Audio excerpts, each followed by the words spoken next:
अफाट वाचन, हजरजबाबीपणा, प्रसंगाशी सुसंग होण्याची ताकद, भूमिकेची जाणीव आणि जुन्या जाणत्या कलावंतासोबतचा अभिनयाचा अनुभव घेत प्रतिकूल परिस्थितीतही दशावताराचा विविध अंगाने अभ्यास करत अनेक शिष्य घडवत दशावतारात गुरुशिष्य परंपरेचं नातं सर्वांसमोर मांडताना लोकराजा सुधीर कलिंगण यांना घडवत त्यांचं शिष्यत्व स्वीकारणारे गुरु म्हणजेच यशवंत तेंडुलकर. नावातच यशवंत असलेल्या या बहुआयामी व्यक्तित्वानं अनेक शिष्य घडवताना दशावतारासाठी दिलेले योगदान हे शब्दात मांडणं कठीण. कुडाळ तालुक्याच्या तेंडोली गावच्या या रत्नानं अनेक हिऱ्यांना पैलू पाडत दशावताराचा पितामह ही पदवी खरंच सत्यात उतरवली. अशा या दशावताराच्या महागुरूला आमचा मानाचा मुजरा. अंतरंग दशावताराचे या मुलाखत सत्रात मी पुनश्च एकदा आपणा सर्वांचं मनपूर्वक स्वागत करतो. कोकणचा ध्यास आणि कोकणचा श्वास म्हणजे लोककला दशावतार. या लोककला दशावताराने केवळ कोकणचं मनोरंजन केलं असं नाही, तर कोकणचं प्रबोधन करत सत्विचार आणि सत्प्रवृत्ती समाजामध्ये पेरण्यास हीच लोककला पूरक ठरली. अशाच लोककलेमध्ये ज्यांनी अनेक शिष्य घडवले आणि गुरुशिष्याची परंपरा ज्यांच्या माध्यमातून चालू झाली, अशा एका जुन्या जाणत्या कलावंताला आपण भेटणार आहोत. दशावतारामध्ये पितामह भीष्म ही पदवी ज्यांना दिली गेली, नवे जे खरंच ज्यांनी पितामह भीष्म असल्याचा वस्तुपाठ या समाजासमोर ठेवला आणि गुरुशिष्याची परंपरा जोपासत असताना लोकराजा सुधीरजी कलिंगण यासारखं रत्न या पूर्ण महाराष्ट्राला दिलं. त्याचबरोबर विलास तेंडुलकर असतील, उदय कोनसकर असतील, आनंद कोरगावकर असतील, देवा राऊळ असतील, अशी अनेक शिष्य ज्यांनी लीलया घडवले आणि दशावताराची सेवा करताना 4 पेक्षा जास्त तप ज्यांनी खऱ्या अर्थाने दशावतारामध्ये घालवला, अशा एका जुन्या जाणत्या कलाकारांना भेटत असताना त्यांचे अनुभव, दशावताराकडे पाहण्याचा त्यांचा दृष्टिकोन, आपण या सगळ्यांचीच माहिती घेणार आहोत. मी पुनश्च एकदा आपल्या सर्वांचं प्रहार डिजिटलच्या अंतरंग दशावताराचे या मुलाखत सत्रात पुनश्च एकदा स्वागत करतो. आज आपण भेटणार आहोत तेंडोली गावचे सुपुत्र आणि कुडाळ तालुक्याचा एक रंगकर्मी, ज्येष्ठ रंगकर्मी यशवंत काका तेंडुलकर. काका नमस्कार, तुमचं मुलाखत सत्रात मनपूर्वक स्वागत. प्रथम मी प्रहार टीमचे आभार मानीन, तसेच तुमचेही आभार मानीन की एक झाकलेला कलाकार उजेडात आणण्यासाठी आपण जे अथक प्रयत्न करत आहात ते स्तुत्य आहेत. या उपक्रमामुळे अनेक कलाकारांच्या मुलाखती होतात आणि ज्यांना कोण माहिती नव्हते अशा लोकांना हे कलाकार समजले जातात. अमुक काळात, अमुक कालखंडात अमुक दशावतारी होता, अमुक कलाकार होता, हे मागच्या पिढीला कळते. याच्याबद्दल मी तुम्हा सर्वांचे आधी अभिनंदन करतो आणि नंतर प्रश्नाची उत्तरं देतो. धन्यवाद काका. आपल्यासारख्या जुन्या जाणत्या कलाकारांना व्यासपीठ मिळवून देणं ही सुद्धा लोककलेची साधना आम्ही समजतो आणि संपूर्ण प्रहार टीम त्यासाठी सदोदित तत्पर असते. काका, या ठिकाणी मी तुम्हाला पहिला प्रश्न विचारेन तो ह्या गोष्टीसाठी की 2 वर्ष करोना काळाने आपल्याला पूर्णपणे त्रस्त केलं. या करोना काळात अनेक दिग्गज कलाकार आपल्याला सोडून निघून गेले आणि मला असंही माहिती आहे की या करोनाच्या विळख्यापासून आपणही वाचू म्हणजे करोनाचा विळखा आपल्यापर्यंत आलेला होता आणि आपण करोनाने सुद्धा ग्रस्त होता. मग अशा वेळी तुम्हाला कोणी कोणी मदत केली आणि खऱ्या अर्थाने पुन्हा पितामह भीष्म रसिक भेटीला आलेत? तर 12 मे गेल्या वर्षी 21 सालात 12 मेपर्यंत मी कार्यरत होतो आणि 18 मेच्या नंतर मला करोना झाला. पण हा करोना अचानक झाला. मी माझ्या मुलीच्या घरी होतो आणि तिथे मला सुरुवात झाली, धावपळ झाली. पण अशा काळात सुधीर कलिंगण माझा परम शिष्य, पहिला शिष्य माझा एक फोन जातात त्याने मला राजाभाऊ सामंत यांना घेऊन ओरोसला आम्हाला गाठलं. त्याच्यानंतर आमदारांना खासदारांना फोन केले, मारुती सावंत यांनी आमदार खासदारांना फोन केले आणि ही मंडळी माझ्या कुटुंबाच्या आणि माझ्यासाठी धावत आली. म्हणे मी दुपारी 1 वाजता पोचलो, पण मला 6 वाजेपर्यंत बेड मिळवून दिला आणि मग तिथे माझ्यावर उपचार झाले. 60 ऑक्सिजन 60च्या खाली आला असताना माझी सगळ्यांनी आशा तोडली होती, पण ह्या सगळ्या माणसाच्यामुळे मी वाचू शकलो. माझ्या मुंबईच्या भावाच्या कुटुंबानंही माझी सेवा केली, मुलांना सेवा केली. ही मुलाखत देताना मला भरून येत आहे, पण मी त्या सर्वांचे आभार मानेन ज्यांनी मला सहाय्य केले त्याचे, आणि म्हणून मी आज जगू शकलो आणि या प्रवाहात सहाय्यभूत होतो आहे. काका तुम्ही थोडेसे भावनिक झालात. तर काकाने बोलताना मगाशी राजाभाऊ सामंत यांचं नावसुद्धा पटकन घेतलं की सिंधुदुर्गातील सांस्कृतिक क्षेत्रामध्ये राजा सामंत यांचं खूप मोठं योगदान आहे. जेव्हा जेव्हा दशावतारी लोककलावंतांवर संकटं येतात तेव्हा राजा सामंत स्वतःची असलेली प्रतिष्ठा, स्वतःची ओळख पणाला लावतात आणि रसिकांपर्यंत ह्या गोष्टी सतत पोचत असतात. उत्तम पत्रकार आहेत, उत्तम निवेदकसुद्धा आहेत आणि दशावताराचे उत्तम समीक्षक म्हणून सुद्धा त्यांच्याकडे बघितलं जातं. आज काकाच्या माध्यमातून त्यांच्यामधला एक बहुआयामी व्यक्ती आमच्या समोर आला. मी खरंच सामंत सरांना, राजा सामंत सरांना खरंच धन्यवाद देतो की तुम्ही हे जे करताय ही सुद्धा लोककलेची सेवा आहे. मी तुम्हाला तुमच्या पुढच्या वाटचालीसाठी या प्रहार डिजिटलच्या भव्य व्यासपीठावरून सर्व रसिकांच्या वतीनं खरंच मानाचा मुजरा करतो. काका, दशावताराचा प्रवास आपण तुमच्याकडून नक्कीच जाणून घेणार आहोत. तुमचं पूर्वीचं दशावतार हे नेमकं कसं होतं? सर, पूर्वीचं दशावतार हे जाणून घेताना थोडं मागं जावं लागेल.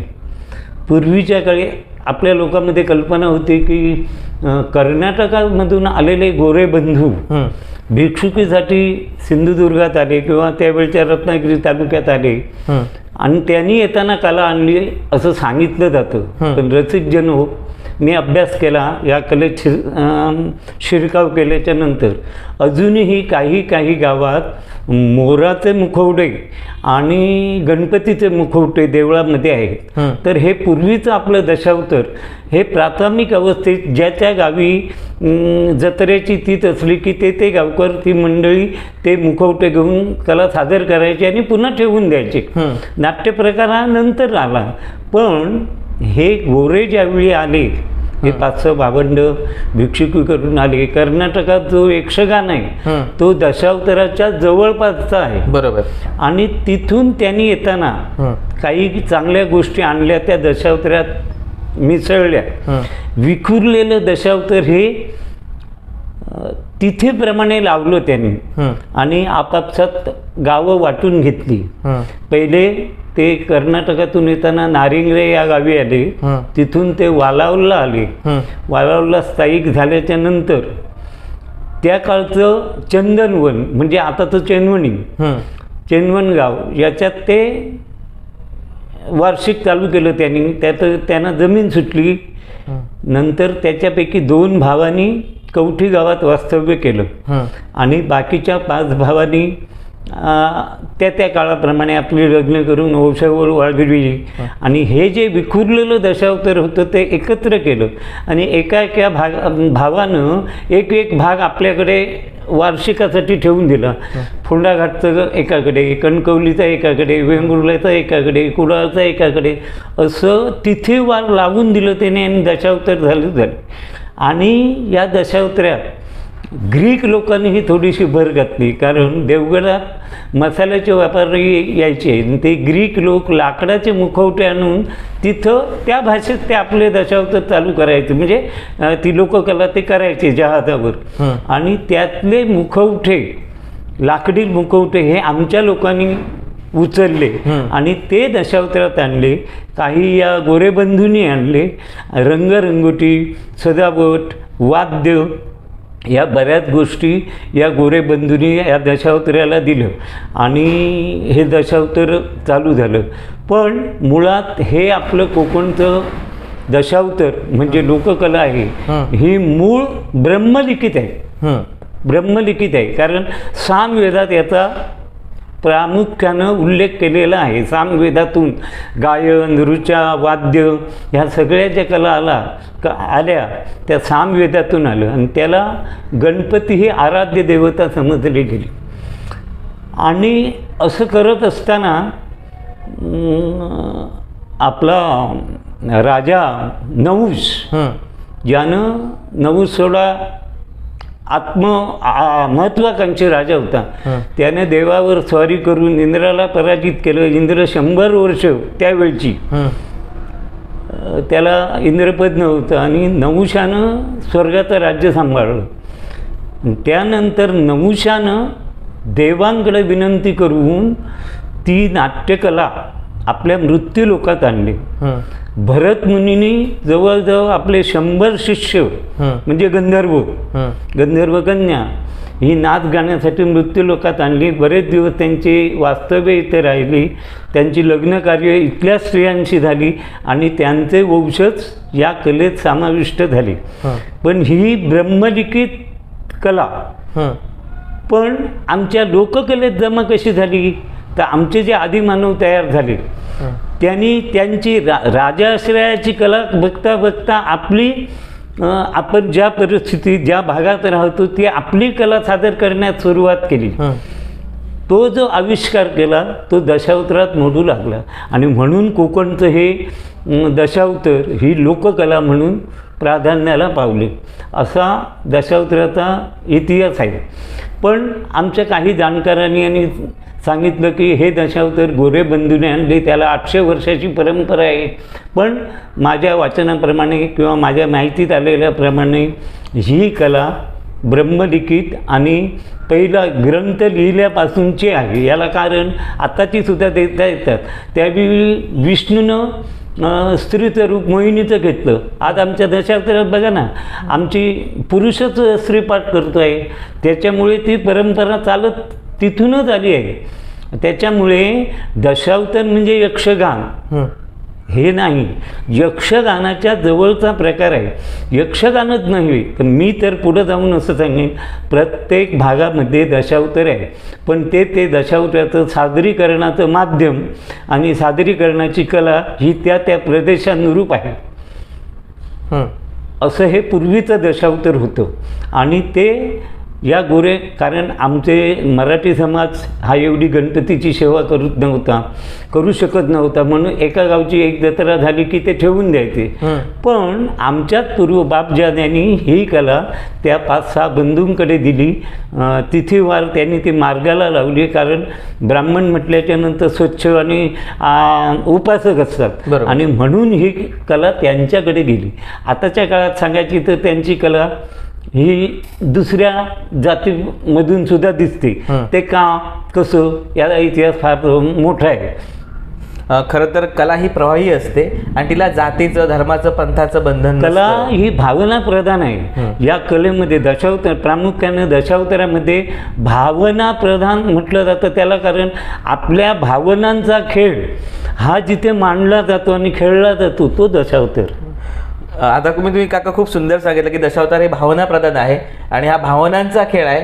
असंच एक नाटक आपण काढलेलं होतं हा खेळ सावल्यांचा. हो कारण मी चंदवणकर कंपनी घेतल्याच्या नंतर काही त्यावेळच्या काळात जुगार वगैरे चालायचे आणि आमचं दशावतार बघायला ते लोक खूप यायचे. आम्हाला नाटकं ठरवून द्यायचे. पण कुडामध्ये एक मधु घाटकर म्हणून होते तर ते म्हणाले तुझी सगळी नाटकं मी बघितली पण मला आता पाहिजे तो वेगळा प्रकार पाहिजे. वेगळा प्रकार पाहिजे म्हटल्याच्यानंतर विचार करता करता माझ्याबरोबर नाना गोसावी, मनोहर कौटणकर, दादा म्हणजे मंगेश राणे हे कलाकार होते. मी कलाकार लक्षात घेऊन नाटक लिहिलं हा खेळ सावल्यांचा. आणि सर्वसाधारण कलाकार हे शिगम्यापर्यंत राहतात आणि शिगम्यापर्यंत मग फटाफूट होतेच कुणा ना कुणामध्ये ते चालूच असते. बरोबर.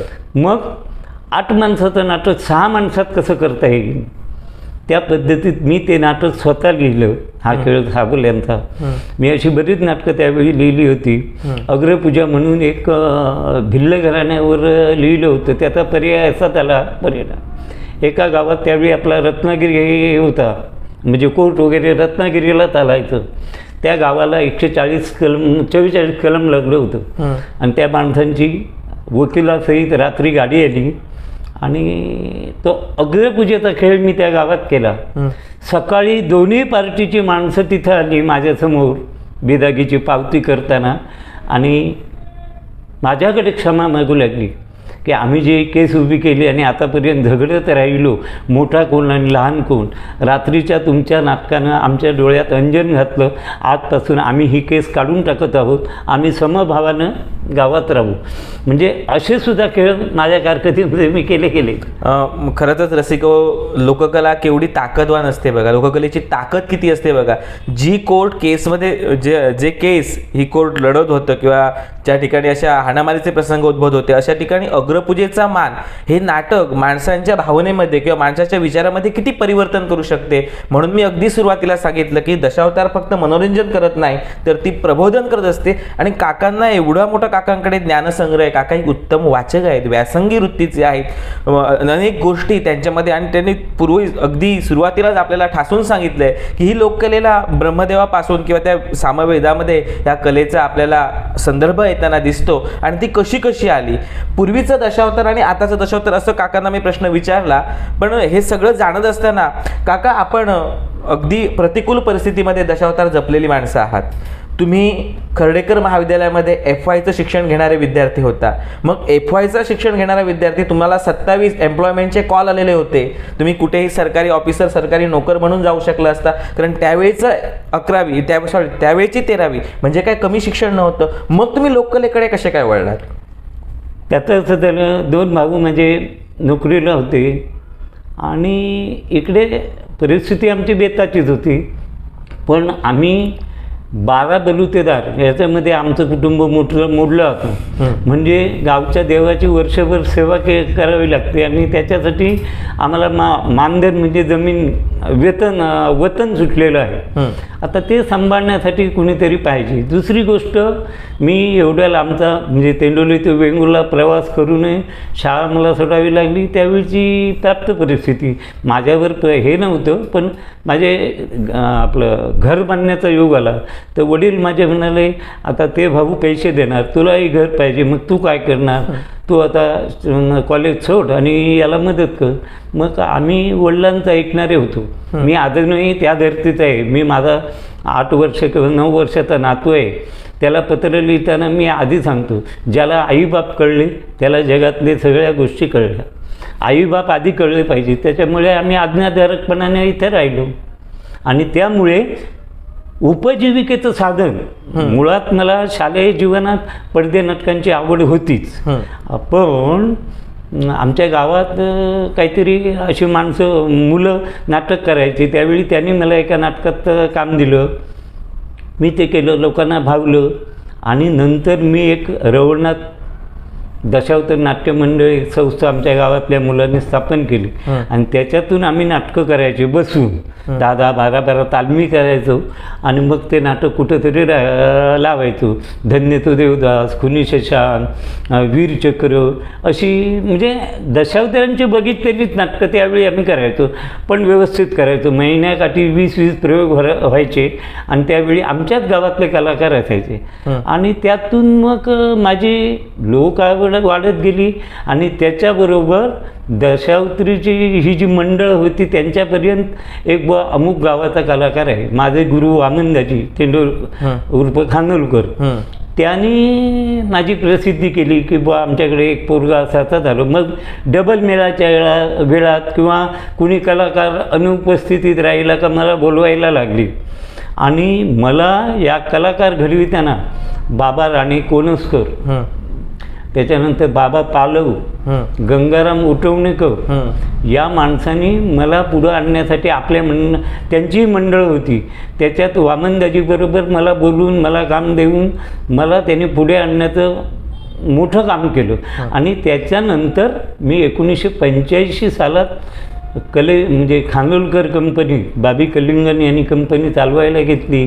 त्या कंपनीत मी व्यावसायिक म्हणून चालू झालो. आता कुणी मला म्हणजे सर विचारणारच, बोललं जातं दशावतार म्हणजे अमुक ते टार्गेट ते. माझं मत स्वच्छ आहे. दशावतार ही चांगलीच गोष्ट आहे आणि मी ती जगाला दाखवून दिली. 20 गुरं, 4 मुलं आणि परिवार मी माझ्या पगारात चालविला. मला 80 रुपये त्यावेळी बिरागी मिळायची, म्हणजे एका रात्रीची एक. मी 30 रुपये माझ्या खर्चाला ठेवायचं, 50 रुपये घरच्या खर्चाला बायकोजवळ द्यायचो. आणि अशात मी माझी 4ही मुलं एका BSc पासून शिक्षण केलं, 4ही मुलांची लग्न केली आणि सुव्यवस्थित आहे.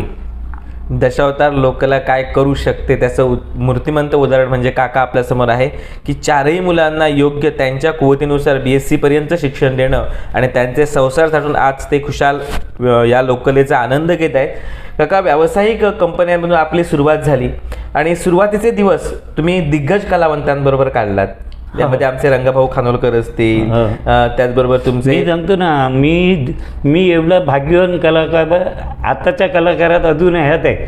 म्हणजे जयसिंग राणे आहेत, श्रीधर मुळीक आहेत, जुन्यातले अजून दादा मंगेश राणे आहेत, तसे काही अजून रामू गुरव आहेत, काही जुने कलाकार जाणते आहेत. पण ते ठराविक कंपनीमध्ये राहिल्यामुळे त्यांना ठराविक वारसा मिळाला, म्हणजे कलाकारांबरोबरचा. पण मी मधल्या काळात आता फिरतं असल्यामुळे सांगायचं झालं तर फोंड्यातून जर चालू केलं तर आत्माराम गोसावी, भाऊ सामंत, भास्कर सामंत, बाळा भाट, नाना गोसावी, रामू गुरव, त्याच्यानंतर इकडे खाली आल्याच्यानंतर दिग्गज कलाकार रंगाभाऊ खानोलकर, बाबा पालव, गंगाराम उठवणेकर, भाई गावकर, कांता उठवणेकर, त्याच्यानंतर बाबाजी आलव, नालंग भाऊ, गोविंद तावडे, त्याच्यानंतर धोंडी मानकरासारखा श्रीपाठ, म्हणजे करारी माण्याचा श्रीपाठ होणे नाही, असे करारी होते. तर आता भाई मानकर आहेत त्याचे वडील. त्याच्यानंतर डांबरेकर काका, अशा बऱ्याच कलाकारांचा सहवास मला लाभल्यामुळे मी काही त्यांच्यातल्या चांगल्या गोष्टी उचलू शकलो आणि त्या माझ्या पुढच्या काळातल्या लोकांना मी देण्यासाठी पात्र ठरलो. काका, तुम्ही जुन्या काळामध्ये या सगळ्या कलावंतांशी वावरतात किंवा सगळ्या कलावंतांशी भूमिका केलात. म्हणजे तुम्ही जेव्हा भूमिका करायच्यास किंवा तुम्ही जेव्हा दशावतार मंडळामध्ये होता तेव्हा तुमचा प्रवास पायीच असायचा की गाडी? सुरुवातीच्या काळी म्हणजे मी 85 अगोदर एसटीने कुणी बोलवलं तर जायचो. पण बाबी कलिंगन यांनी घाणोकर कंपनी घेतली, ती सुरुवातीचा काळ चालायचाच होता.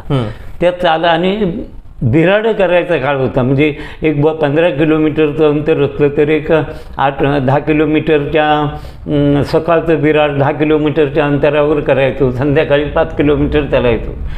अशावेळी हे जे कलाकार असायचे त्यांच्यात दुपारी गप्पा गोष्टी व्हायच्या, रात्री झालेल्या प्रयोगावर टिप्पणी व्हायच्या आणि आख्यानाची चलबी म्हणजे बोलाचाली व्हायची. पण त्याच्यापेक्षा दुसरा फायदा, मी आता एक समजा बाळा भाटासारखा कलाकार असेल, रंगाभाऊसारखा कलाकार असेल आणि मला अधिक माहिती घ्यायची असेल तर मी त्यांच्याबरोबर चालायचो.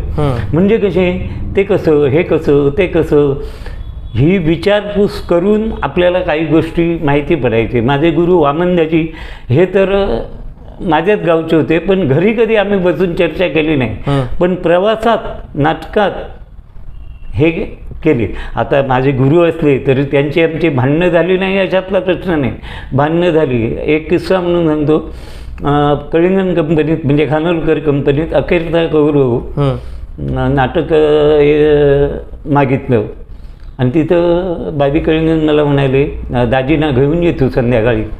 मग मी दाजींना सांगितलं आणि घेऊन गेलो. संध्याकाळी चरित्र सांगताना अखेरचा कौरव म्हणजे 18व्या दिवसाचा म्हणजे गदा पर्व त्या आख्यानचं विजोबी गदा पर्व, अखेरचा कौरव म्हणजे गदा पर्व ते आम्ही करत होतो. ते गदा पर्वाचा खेळ हा शेवटच्या दिवसाचा खेळ. आणि दाजी सांगताना त्याच्यात हे घालू लागले शकुनी. मी पुस्तक वाचलेलं होतं. मी म्हटलं, दाजी तुम्ही असं कसं सांगता? 18व्या दिवशी शकुनी कुठे आहे? शकुनी मारला गेला. मग त्यांच्यात माझ्यात भांडण झालं.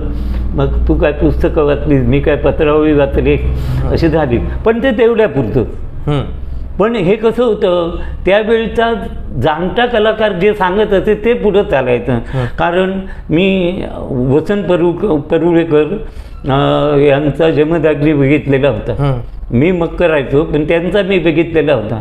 पण परशुरामाच्या 4 भावंडांची ते नावं सांगताना म्हणजे जुने ज्यांना तशी येत नव्हती, आतासुद्धा काहींच्या तोंडात नावं ती येत नाही, त्या परशुरामाच्या 4 भावांची नावं सांगताना काळूराम, बाळूराम अशी सांगायची. मला ते पटलं नाही.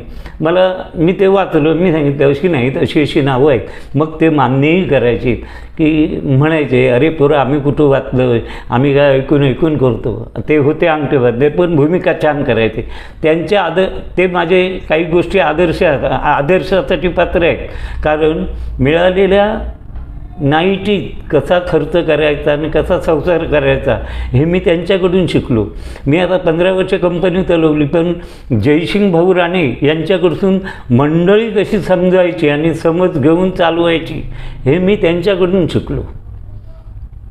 असं हे जुनं चालत जाणारं दशावतार होतं.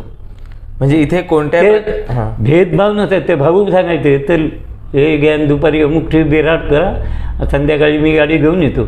मग दशावतार म्हटलं की 18 तऱ्हेची 18 माणसं असायची आणि कुणाचं भांडण कधी लागायचं काय कळण्यासाठी साधत नाही.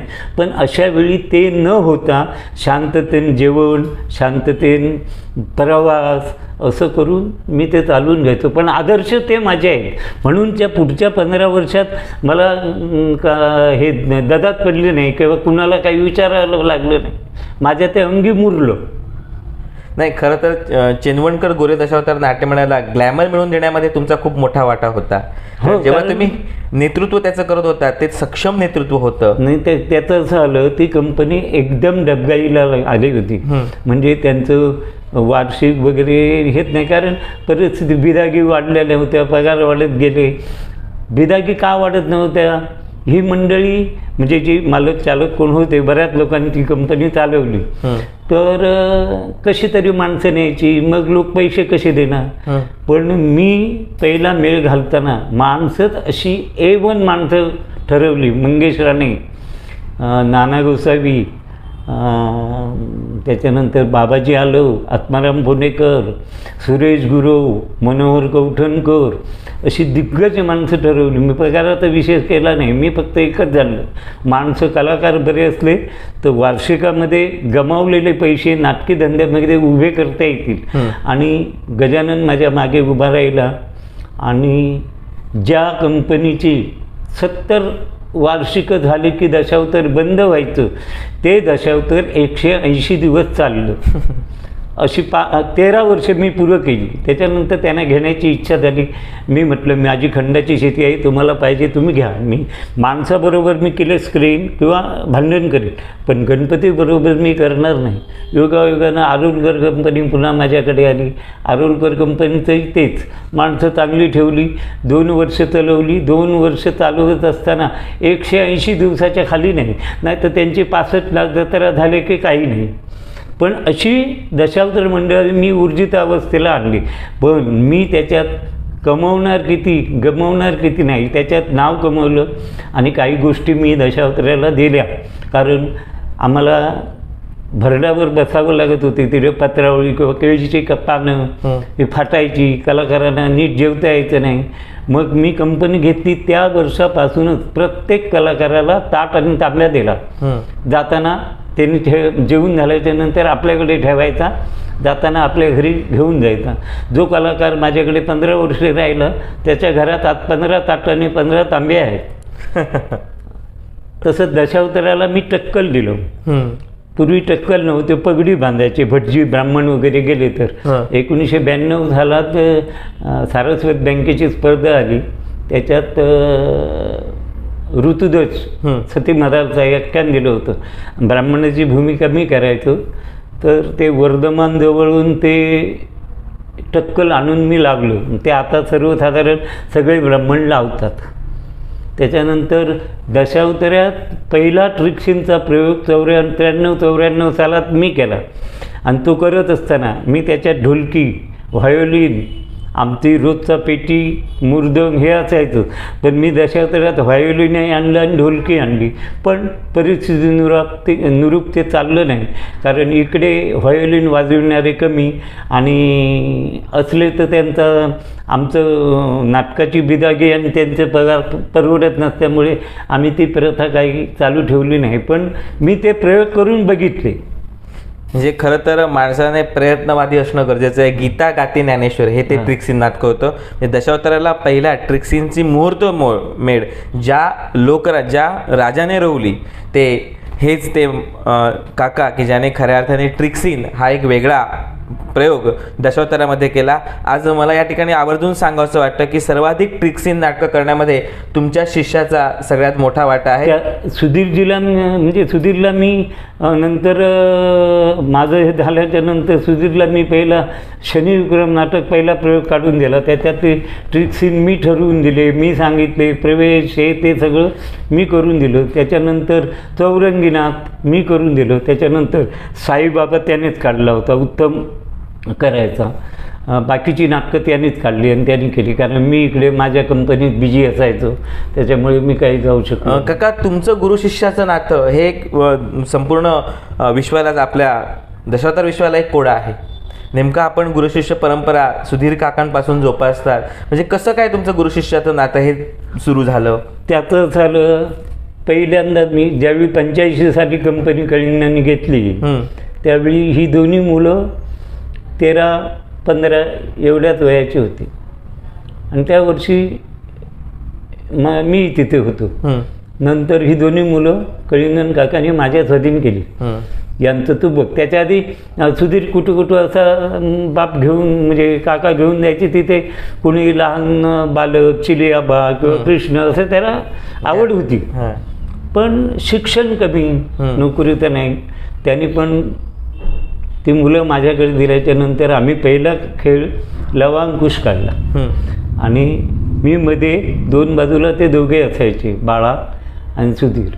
मग त्यांना काय बोलायचं, कसं बोलायचं, काय करायचं हे सांगायचो. त्याच्यानंतर सावळाराम नेरकर होते, त्यांना एक शिष्य घालायचे आम्ही. म्हणजे ते जाणकार म्हातारीग्रस्त होते, ते जाणकार असल्यामुळे त्यांना बोलून ते घ्यायचे. आणि नंतर माझ्याकडे वाल्मिकीजवळ ते आल्याच्या नंतर, सीतेला त्यागल्याच्या नंतर ते तिथे राहते, त्यांचा जन्म होतो. मग त्यांना सभेतल्या सभेत एक वाक्य 4-4 वेळा मी सांगायचो, एक श्लोक 4-4 वेळा सांगायचो. त्याच्यात ते रमून जायचे. कारण कसं, त्याच्यात रामायणाचा किस्सा म्हणजे वाल्मिक त्यांना सांगताना जो व्याधानं पक्षी मारला त्याच्यावर वाल्मिकाला ते रामायण सुचलं. त्याच्यातले श्लोक होते, आता मला ते थोडे आठवत नाही, आठवते तेवढं सांगितलं तरी चालेल. त्याच्यातून त्यांच्याकडून मी ते 2-3 श्लोक म्हणून घ्यायचे. रामाचे आपदां हर्तारं दातारं सर्वसंपदा लोकाभिरामं श्रीरामं भूयो भूयो नमाम्यहं, असं एक होतं. आणि रामायणावर एक श्लोक होता, म्हणजे तो आता मला आठवत नाही. आदौ राम तपो वनादिगमनं हत्वा मृग कांचनं वैदेयी हरणं जटायुमरणं सुग्रीव संभाषणं वाली निर्दलनं एतद्भिरामायणं, असे ते 2-4 श्लोक मी त्यांच्याकडून म्हणून घ्यायचो. मला येत होते तेव्हा ते मी म्हणून घ्यायचो आणि त्याच्यामुळे आमचा प्रयोग भारदस्त व्हायचा. आणि नंतर सुधीर असा होता, एक पाठी होता. मी आज जाऊन राजा बोललो, ते तो ऐकून घेऊन दुसऱ्या दिवशी आपण राजा गेला की ते भाषण बोलून मोकळा व्हायचं.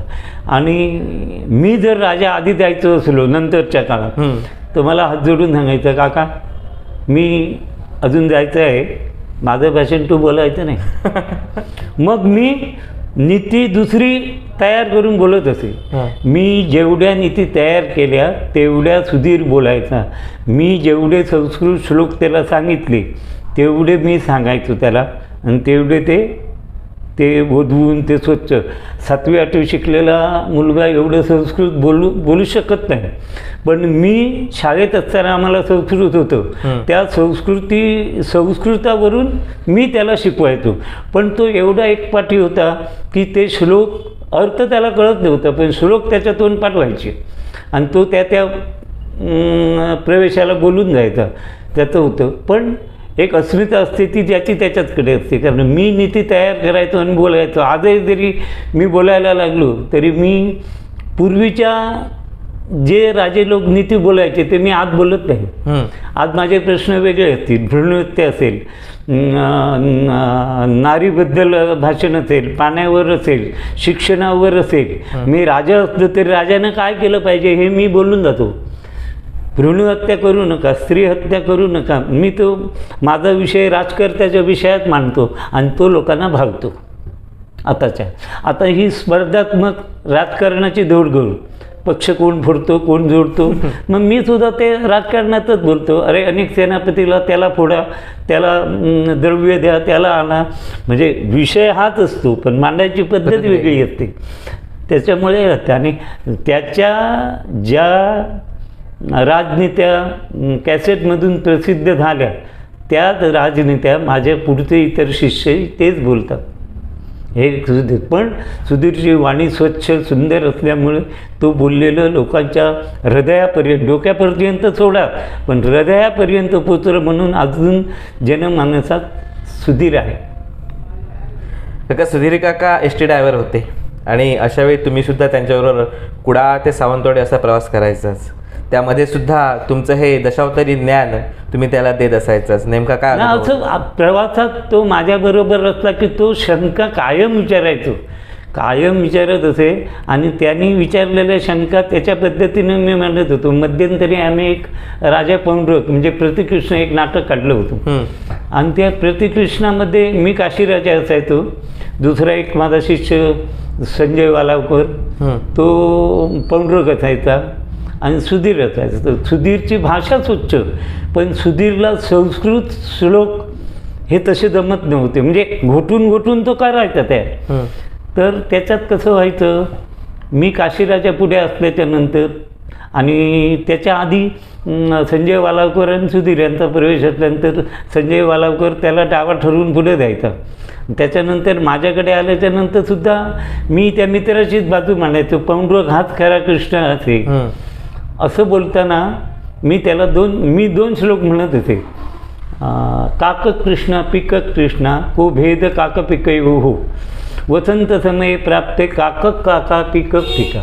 तसंच हंस शुक्ला बक शुक्ला को भेद बक हंसयो हो, निरक्षरे विभेदे हंसो तू हंसे बको तू बका. सावंतवाडीवरून कुडाळ जाईपर्यंत त्यांनी सारखे माझ्याकडून म्हणून घेतले. ते ऐकून घेतले आणि रात्री प्रयोग लागला तेव्हा आमच्या आधी ते दोन्ही श्लोक म्हणून मोकळा झाला. म्हणजे मी काही मोकळा तसा आलो नाही, पण संजय वालावकर मोकळा झाला. मी दुसऱ्या भाषेनं माझा प्रवेश मांडला. अशी त्याच्याकडे होती. मी भाषण बोलले ताबडतोब. त्यात मी एक विद्येवर श्लोक बोलायचो, तो आपण बोलायचो. म्हणजे त्या ह्याच्यात लवंकुशामध्ये मी बोलायचो.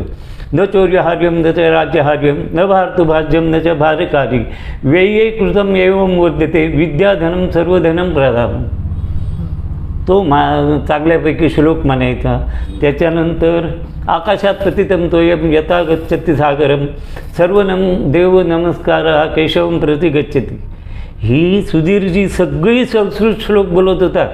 ते सगळे आपल्या तोंडात माझ्याकडून त्यांनी बसून घेतले आणि त्याची एवढी माझ्यावर श्रद्धा. माझी 4 मुलांची लग्न करताना म्हणजे तो पुढारीच असायचा किंवा माझ्या घरी काही शिकपणा असो काही असो त्याला एक फोन कळला की तो हजर असायचा. आता काल मला म्हणून मी प्रथम आभार मानले त्यांचे. करोना झाला तर तो हजर असायचा. आता काल अखेरच्या वेळी 2दा मी भेटलो. एकदा फोनवर भेटलो तुमच्या ह्याच्यामध्ये आणि एकदा संक्रांती दिवशी त्याला मी भेटलो. पण मला त्याचं चिन्ह ते परत दिसेना. काय करणार मी. माझ्या मुंबईच्या मुलाला सुद्धा सांगितलं, अरे दादाला फोन कर, दादाची प्रकृती बरी नाही आहे, मला काय बरं चिन्ह दिसलं नाही. आणि त्यात 15-20 दिवसात गेला. भयंकर वाटलं. मी एक महिना कोणाला फोन नाही केला, कुणाला काहीच नाही. माझ्या मनावर जेवढी माझे घरचे संकट आली तेवढंच ते संकट माझ्यावर होतं. मी आता केव्हा तरी आठवड्याने एकदा जाऊन त्याच्या बायकोला भेटून येतो. सुधीर कलिंगण नावाचा एक अजिंक्य तारा मागे अनंतात विलीन झाला आणि हे दुःख सगळ्यांना जे आज काकासुद्धा भावनिक झाले. कारण असा जेव्हा शिष्य असतो जो गुरुची महती उच्चतम शिखरापर्यंत घेऊन जातो, गुरुचं प्रतिष्ठा वाढवतो, भलेही असे शिष्य खूप कमी लोकांमध्ये येतात आणि यशवंत काका खूप नावाप्रमाणेच यशवंत आहेत.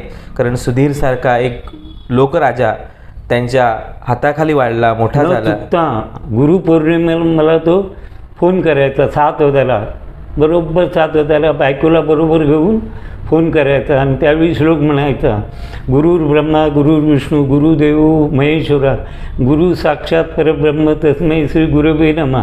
हा श्लोक चालू झाला की मी समजायचा हा फोन माझ्या अजिंक्य ताऱ्याचा. आणि मग ती दोघं दाम्पत्य माझ्याबरोबर बोलायची न, आम्ही फोनवरसूनच नमस्कार करतो म्हणायची. अजूनही त्याच्या जुन्या घराकडे दारावर तो नमस्कार करतो आहे आणि मी आशीर्वाद देतो आहे असा फोटो त्याने लावून ठेवला आहे. आपल्या अल्बममध्ये सुद्धा ठेवला आहे त्याने. एवढी त्याची गाढ निष्ठा होती. काकानं चुकीचं सांगेना, पण काका सांगतायत म्हणजे बरोबर ते. एवढी त्याची निष्ठा होती माझ्यावर. म्हणजे लोकराजे सहज घडत नाही, त्यासाठी कमालीची निष्ठा, तपस्या आणि साधना असावी लागते. सुधीरजी कलिंगण काकांकडे ती साधना होती आणि त्या साधनेच्या जोरावर त्याने अनेक पुरस्कारांना गवसणी घातली. पण अनेक पुरस्कारांना गवसणी घालत असताना सुद्धा त्यांचे पाय जमिनीवरच होते आणि म्हणूनच गुरुबद्दल असणारी त्यांची निष्ठा त्यांच्या अगदी तनामनातून सुद्धा आपल्याला दिसत होती. आणि त्यामुळे हा लोकराजा जेव्हा अनंतात विलीन झाला तेव्हा असंख्य चाहते हे त्यांच्या अंत्ययात्रेला होते. आणि हेच सगळ्यात मोठं परमभाग्य असेल की एका शिष्याला इतके लोक आपले त्याला निरोप देण्यासाठी जमत आहेत. त्यांच्या प्रत्येकाच्या डोळ्यातून अश्रू अनावर होत आहेत आणि प्रत्येक राजा सांगतोय की दशावतार आज पोक्त झालं. अनेक लंगार, अनेक गीतं सुधीरजी काकांवर आली आणि खऱ्या अर्थाने ही सगळी त्यांनी केलेली हे जे काही पुण्य आहे. कारण कलावंत हा कधीच अनंतात विलीन होत नसतो, तो कलेच्या माध्यमातून अजरामर होत असतो आणि सुधीरजी काका तसेच अजरामर आहेत. मी पुन्हा एकदा खरंच आपण यशवंत काका मी तुम्हाला धन्यवाद देईन, कारण तुम्ही एवढा मोठा हिरा या दशावताराला दिलात, नवे तो बहाल केलात आणि त्याने संपूर्ण दशावतार व्यापून टाकलं. आज प्रत्येक ठिकाणी सुधीरजी काकांचीच नीती बोलली जाते. भले ती तुम्ही लिहिलं असाल पण त्याचा आवाज हा सुधीरजी काकांचा होता आणि त्यामध्ये प्रत्येकामध्ये ती आपण बघतो की. म्हणून मी मग म्हटलं दशावतार हे भावनेवर आहे. कारण तो मी दिलेल्या नीती किंवा मी दिलेले श्लोक तो भावना ओतून म्हणायचा आणि त्या इतरांना भावल्या म्हणून त्या त्यांच्यापर्यंत पोचल्या. काका तुम्ही फक्त सुधीरजींनाच घडवलं नाही तर सुधीरजींना घडवत असताना तुम्ही एका कंपनीलाही घडवलं. कलेश्वर दशावतार नाट्यमंडळाला जन्म देणारे शब्द हे तुमचे आहेत आणि मला तो प्रसंगही आठवतोय. अर्थात ऐकीव प्रसंग आहे. आता आपल्या या ठिकाणी मुंबई गोवा महामार्गाचं काम जोरात सुरू आहे. त्या ठिकाणी झारापला बोके नावाच्या एका गृहस्थांचं दुकान होतं आणि त्या ठिकाणी तुम्ही एका मोलाच्या या दशावतार कंपनीला उभारी दिली होती. काय नेमका तो साक्षात्कार होता? दशावतार म्हटलं म्हणजे मराठी म्हटलं हेवे द्यावे आलेत म्हणा किंवा कलाकार ठरताना आपले काही गोष्टी सांगू शकत नाही पण नंतर त्याच्या उद्भवतात. तसंच कलिंगण काकानं खानोलकर कंपनी घेतली. शिगम्यापर्यंत बरं चाललं. शिगम्याच्या आदल्या दिवशी आमच्या लोकांच्या काही ठराविक देणे घेण्याचे व्यवहार मिटत असतात. पावत्या दिल्या जातात, तुझे एवढे दिवस भरले, एवढे तुझे पैसे झाले, असे व्यवहार. अशा वेळी काही कुठं त्यांचं केव्हा खटकलं असेल मलाही काही माहीत नाही. पण आणि मी काही त्या लोकांना तेव्हा थांबू शकलो नाही. 5 कलाकार एका रात्रीत गेले. आम्ही उद्यापासून कंपनीत नाही, आम्ही उद्या सकाळी वेगाने येणार.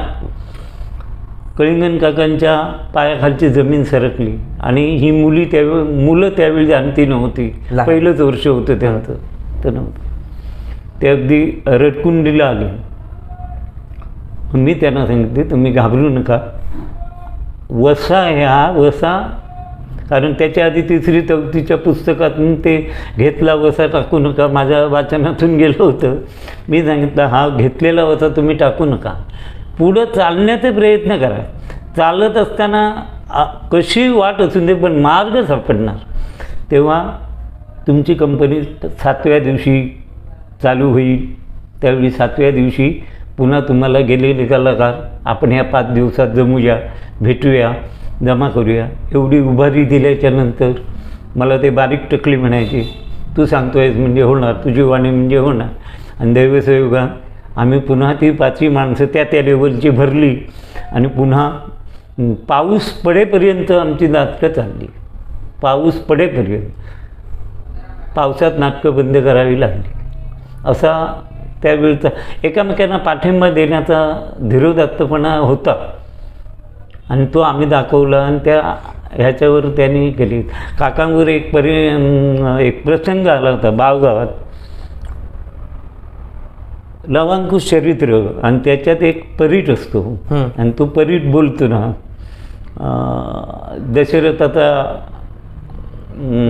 दशरथाचं म्हणजे मालवणी, दशरथाचं रामगोतो हो सोमगोने असं होता.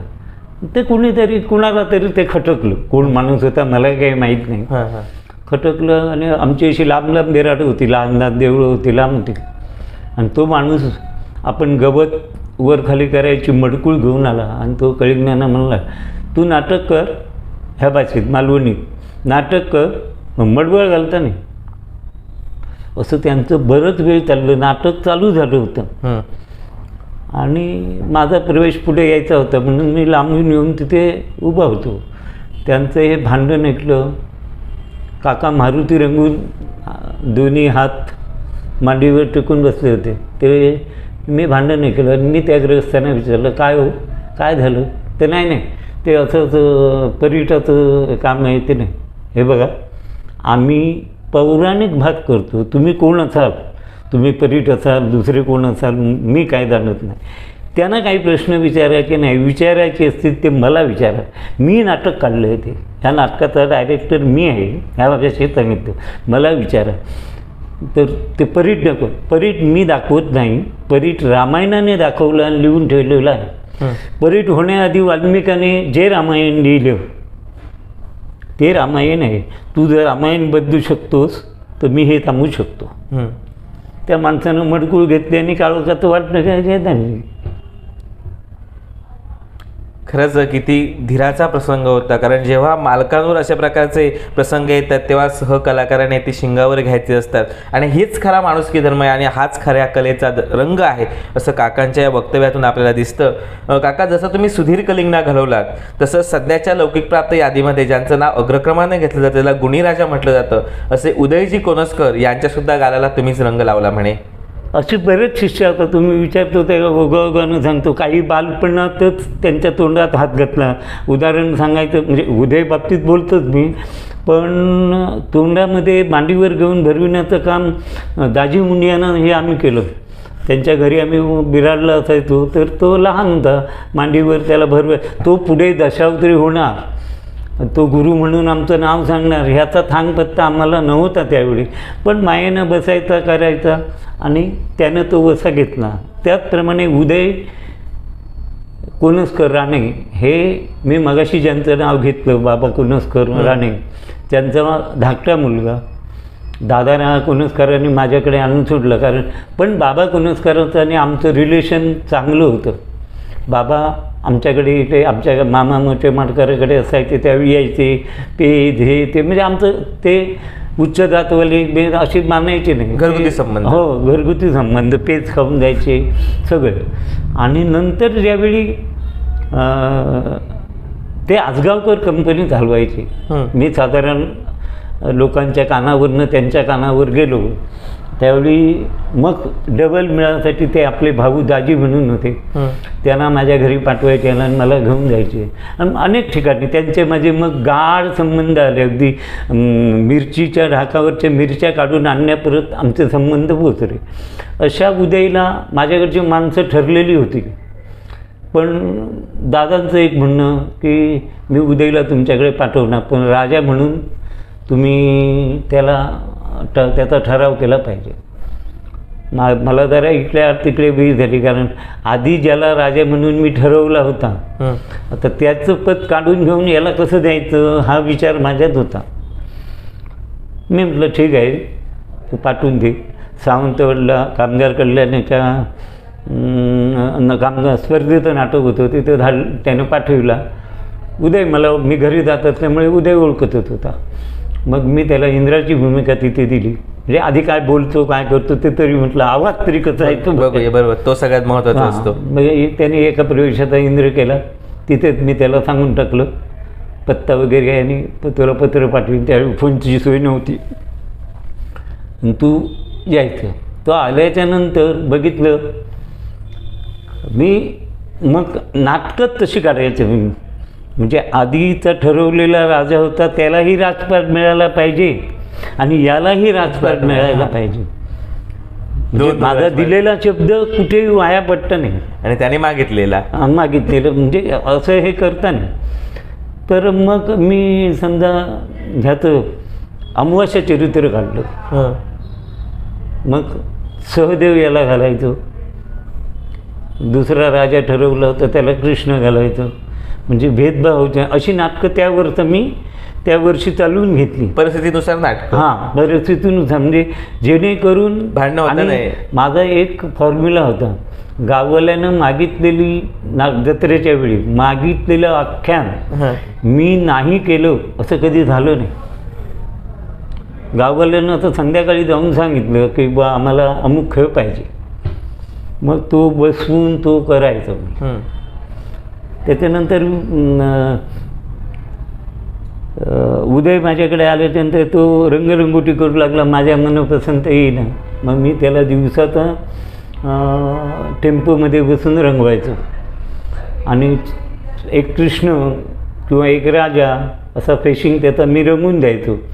आणि उठताना त्याचा अर्धा भाग म्हणजे अर्धा आपण नाम म्हणतो तो अर्धा नाम ठेवून एका बाजूचा चेहरा पुसायचो आणि दुसरा चेहरा त्याला सांगायचा हा चेहरा बघून तू रंग कर.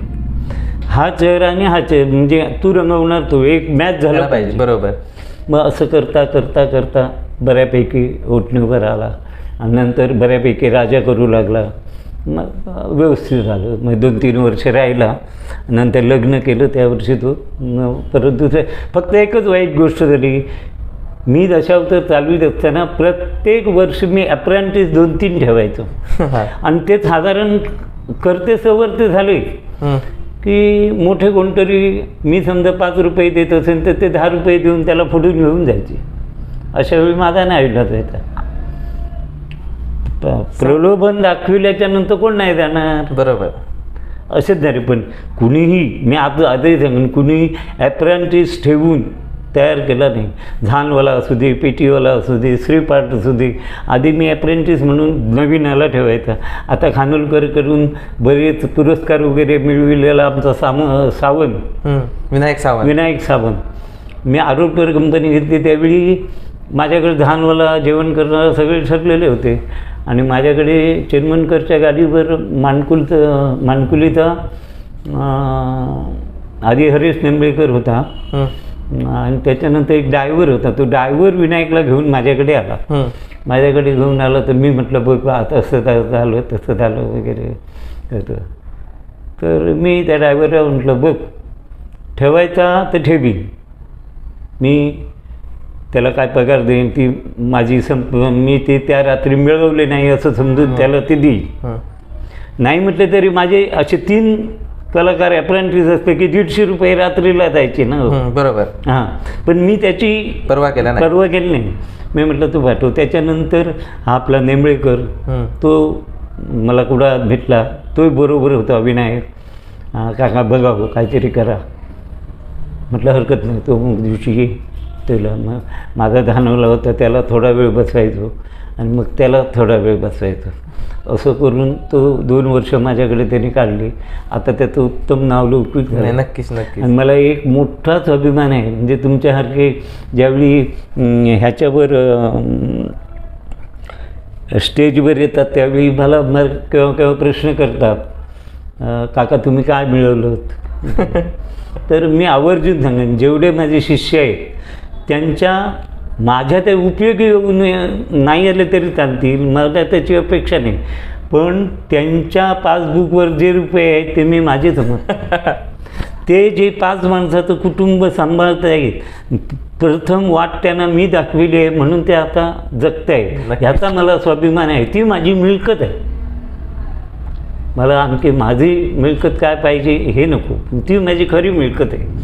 त्यामुळे शिष्यवर्ग माझा अजूनही माझ्यावर प्रेम करतो, लोकही प्रेम करतात, त्याच्याबद्दल वाद नाही. खरंच काका खूप हे सुंदर की अनेक कलावंत आपण घडवलात, त्यांना अप्रेंटिसशिप दिलात. खरं तर दशावताराचं शिक्षण अधिकृत शिक्षण कुठेच नसतं. मुळात दशावतार ही लोककला आहे. आणि तुम्ही म्हटलात की आज आपल्याला असं प्राकर्षानं दिसतं किंवा जाणवतं जेव्हा जुन्या जाणत्या कलावंतावर भेटल्यानंतर की पूर्वीची जी बिराड संस्कृती होती ती अलीकडे लुप्त होत चाललेली आहे. आत्ता काय झालं सर, आता गाड्या झाल्या, एक गोष्ट आली. आणि आत्ता माझ्या माहितीप्रमाणे पाटाचं माऊली मंदिर आणि वेतोराचं सातेरी मंदिर ही मंदिरं बांधल्याच्या नंतर कोकणातल्या बऱ्याच मंदिरात सुधारणा झाली. आणि बऱ्याच मंडळाकडे, आपल्या बऱ्याच देवस्थानात कमिट्या निर्माण झाल्या. आणि येत आता वाढली देवस्थानाकडे. आता पूर्वीप्रमाणे आता लोकांचा जास्त तो कल देवांकडे वळला आहे, विजमेची बाजू आहे. आणि आता मंदिरं म्हटली की स्वच्छता पाहिजे किंवा काय. आता आमची बिराड कशी असतात, उघडे लोक असतात, काय असतात, हे तर खटकतंच. पण आत्ता बिराड ही खटकलं तर कोण नको, देवळात बिराड करू नको असं कोण सांगत नाही. पण काही नियम लावले जातात, गडबड करू नका, अमके करू नका, तमके करू नका, त्याच्यामुळे कोण जात नाहीत. आणि आता प्रत्येक कलाकाराची गाडी आहे, तो स्वतः गाडी घेऊन येतो, घरी जाऊन काहीतरी आपलं उपजीविकेचं दुसरं कामकाज करतो, संध्याकाळी येतो. मालक लोक कोण 2च माणसं आहेत तर घरी गाडी घेतो, घरी जातो. त्याच्यामुळे कामगार मंडळी कमी झाली.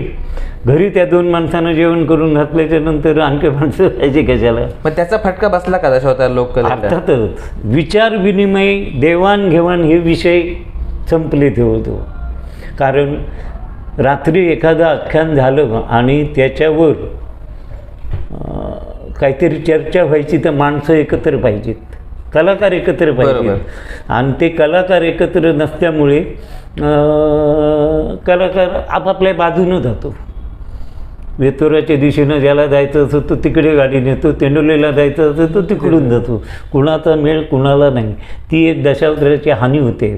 आणि टाईम टू टाईम मंडळी येत असल्यामुळे बिराडला बसून त्या आख्यानाची चर्चा होत नाही. ती जर चर्चा, आता सगळेच काय वाचक असतात आणि सगळ्यांनाच माहिती असतं असं नाही, पण प्रत्येक मंडळीत 4-5 माणसं बुजुर्ग असतात, सांगणारी असतात. सांगणारी असली तरी ज्याला विचारून घ्यायचं असतं तो वेळेवर पाहिजे हजर ना. बरोबर. मग ते थातूर मातूर करून काहीतरी होतात आणि हे मग चालूच राहतं. त्याच्यात बदल काय करायचा, मला काही लोक काही बोलत नाही. आधी सर्वसाधारण आख्यान वगैरे हे ठराविक मालकांनाच माहिती असतात, तेच सोंग वाटतात किंवा चरित्र सांगतात. काही ठिकाणी तसं नसतं, कलाकार चरित्र सांगतात, कलाकार प्रत्येकाची सोंग वाटतात. पण ही चालण्याची आणि बिराडची पद्धत मोडल्यामुळे ही एक मोठी हानी होते. कलाकारांच्या विचाराची देवाणघेवाण होत नाही. आणि त्याच्यामुळे जे आपलं वाङ्मयीन बुद्धी वाढली पाहिजे ती वाढत आहे. त्या ह्याच्यावरच ते पुढं चालत जातात. आता ह्याचा अर्थ हे पुन्हा चाललं पाहिजे, हे चाललं पाहिजे असं नाही. पण कुठंतरी एखादा नियम झाला म्हणजे 6 वाजता नाटक चालू होणार, तर 3 वाजता तुम्ही आलं पाहिजे, याच्यात चर्चा केली पाहिजे, काही गोष्टींची चर्चा झाली पाहिजे, असं करून झाली. नाटकं चांगलीच होतात, काय वाईट होतात अशातले नाही. आणि आताशी बरीचशी मुलं मोबाईलचा उपयोग करून बघतात. पण माझं मत असं आहे, मोबाईलमधून जे मिळतात ॲप ते सगळेच खरे असतात असे नाही. बरोबर. कारण त्याचा अनुभव मी घेतला आहे. कारण आमचं त्यावेळी नाटक हे चालायचं,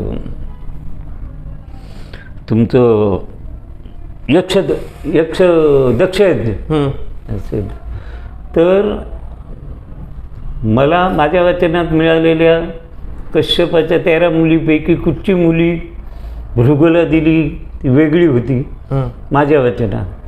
आणि त्याच्या ॲपवर आलेला वेगळा तो विषय. संदर्भ वेगळा होता. त्याने त्याप्रमाणे विचारली तू जावई कोणाचा? मी म्हटलं आता दक्षाचा. ते पुराण वेगळं आहे. आता दक्ष हा भाऊच लागतो भृगूचा, बरोबर. तसा नात्यानं ना. ब्रह्मदेवाच्या. पण कुणी असं म्हटलं आहे देवाचं नदीचं मूळ आणि देवाचं कुळ विचारू नये. बरोबर बरोबर. त्याप्रमाणे ते म्हणजे ते नातं ठरलं ना. असं तर त्या कलाकारांनी पटकन कितवी मुलगी तुला दिली होती? हा संयुक्ताचा विषय हे दिली होती. मी काशीपुराणमध्ये वाचलं होतं ते मी सांगितलं आणि त्याने ॲपवर काढलं होतं ते त्याला त्या क्रमांकावर भेटलं. एकमत होईना. त्याच्यामुळे त्याच्यावरचं असतं ते सगळंच खरं असतं अशा मताचं मी नाही. म्हणजे ही जी काही कलाकार मंडळी ॲपवर बघून आपल्या नीती मांडतात, आपलं हे मांडतात, ते सगळंच खरं असेल हे नाही. आणि ज्यावेळी संगनमताने म्हणजे 4 कलाकार एकत्र बसून विचारांची देवाणघेवाण करून जे बोलतात त्याला जो रंग येईल तो त्याला येणार नाही, म्हणून हानी म्हटलं मी. नाही, आता अलीकडच्या काळामध्ये संयुक्त नाटक हा खूप मोठा ट्रेंड निर्माण झाले. प्रत्येक गावागावामध्ये संयुक्त नाटकं केली जातात. म्हणजे मी तर असं खरं तर मी कोणत्याही कलेला नाव किंवा दोष देत नाहीये. म्हणजे काही तर रसिक असं सांगतात की दशावतारी कला ही आता डबलवाडीकडे झुकते आहे. म्हणजे एकमेकांचे वाभाडे काढणे, एकमेकांचा अपमान करणे, एकमेकांना म्हणजे प्रश्नाच्या सरबत्ती करून त्यांना टोटली अडकवणे असेच प्रकार केले जातात. हे दशावताराला मार्ग आहे की पूरक आहे? तसं बघितलं तर संयुक्त नाटक तुम्हाला माहीत नसेल तर सांगतो मी. संयुक्त दशावतार हे पहिलं तेंडोलीत झालं 23 वर्षापूर्वी, 23 ते 24 वर्षापूर्वी.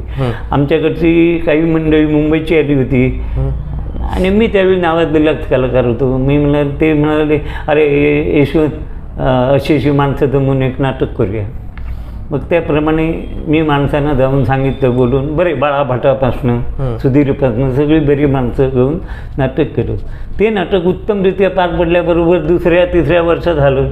लगेच 2-3 वर्षांनी 2 तारीखच्या नंतर खानुलेला 3 जून व्हायला लागली. बरोबर. उंबरमाळ्याला व्हायला लागली. अशी ही हे चालली आपली संयुक्त नाटकाची. पण डबल बारीकडे झुकता येत असं लोक म्हणतात ते खोटं नाही. कारण कसं असतं, लोक पार्श्वभूमी काही मंडळी तयार करतात. तुमचं आता समजा तुम्ही प्राध्यापक आहात, तुमचं व्याख्यान असलं किंवा जे काही तुमची हे असली शिकवण्याची आहे, पण तुम्ही तर 4 मुलं मागच्या बाकावर बसवली आणि बाकीच्या स्पर्धात्मक शिक्षकांना जर कमीपणा आणायचं असेल तर मागून त्या 4 विद्यार्थ्यांना टाळ्या मारायला सांगितले की ते मारणार. तशी पद्धत झाली आहे आता. आता काय होतं, यशवंत काका चांगलं बोलतात, यशवंत काका त्याचं वाबाडं काढतात, मग यशवंत काकावर पाकिटं उडवायला लोकांनी सुरुवात केली. मला सांगा, लोक बक्षिसं देतात, दिलीच पाहिजे. कलेचा आवर्जून शिफारसपत्र कलेला दिलं पाहिजे.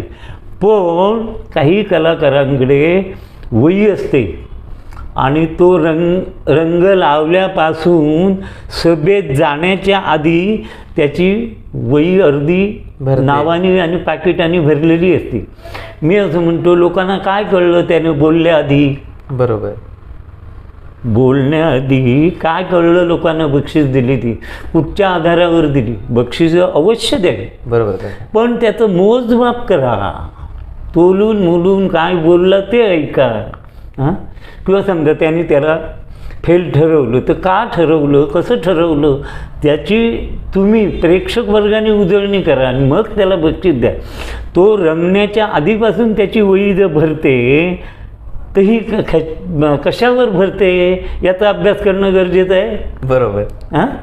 म्हणून मी म्हटलं ती नाही, हे नाही, तुम्ही स्पर्धात्मक संघर्ष कराच, कारण लोकांना आता हवा असतो. बरोबर. आणि आपण म्हटलं ना, प्रबोधन, दशावतार म्हणजे प्रबोधन आहे का?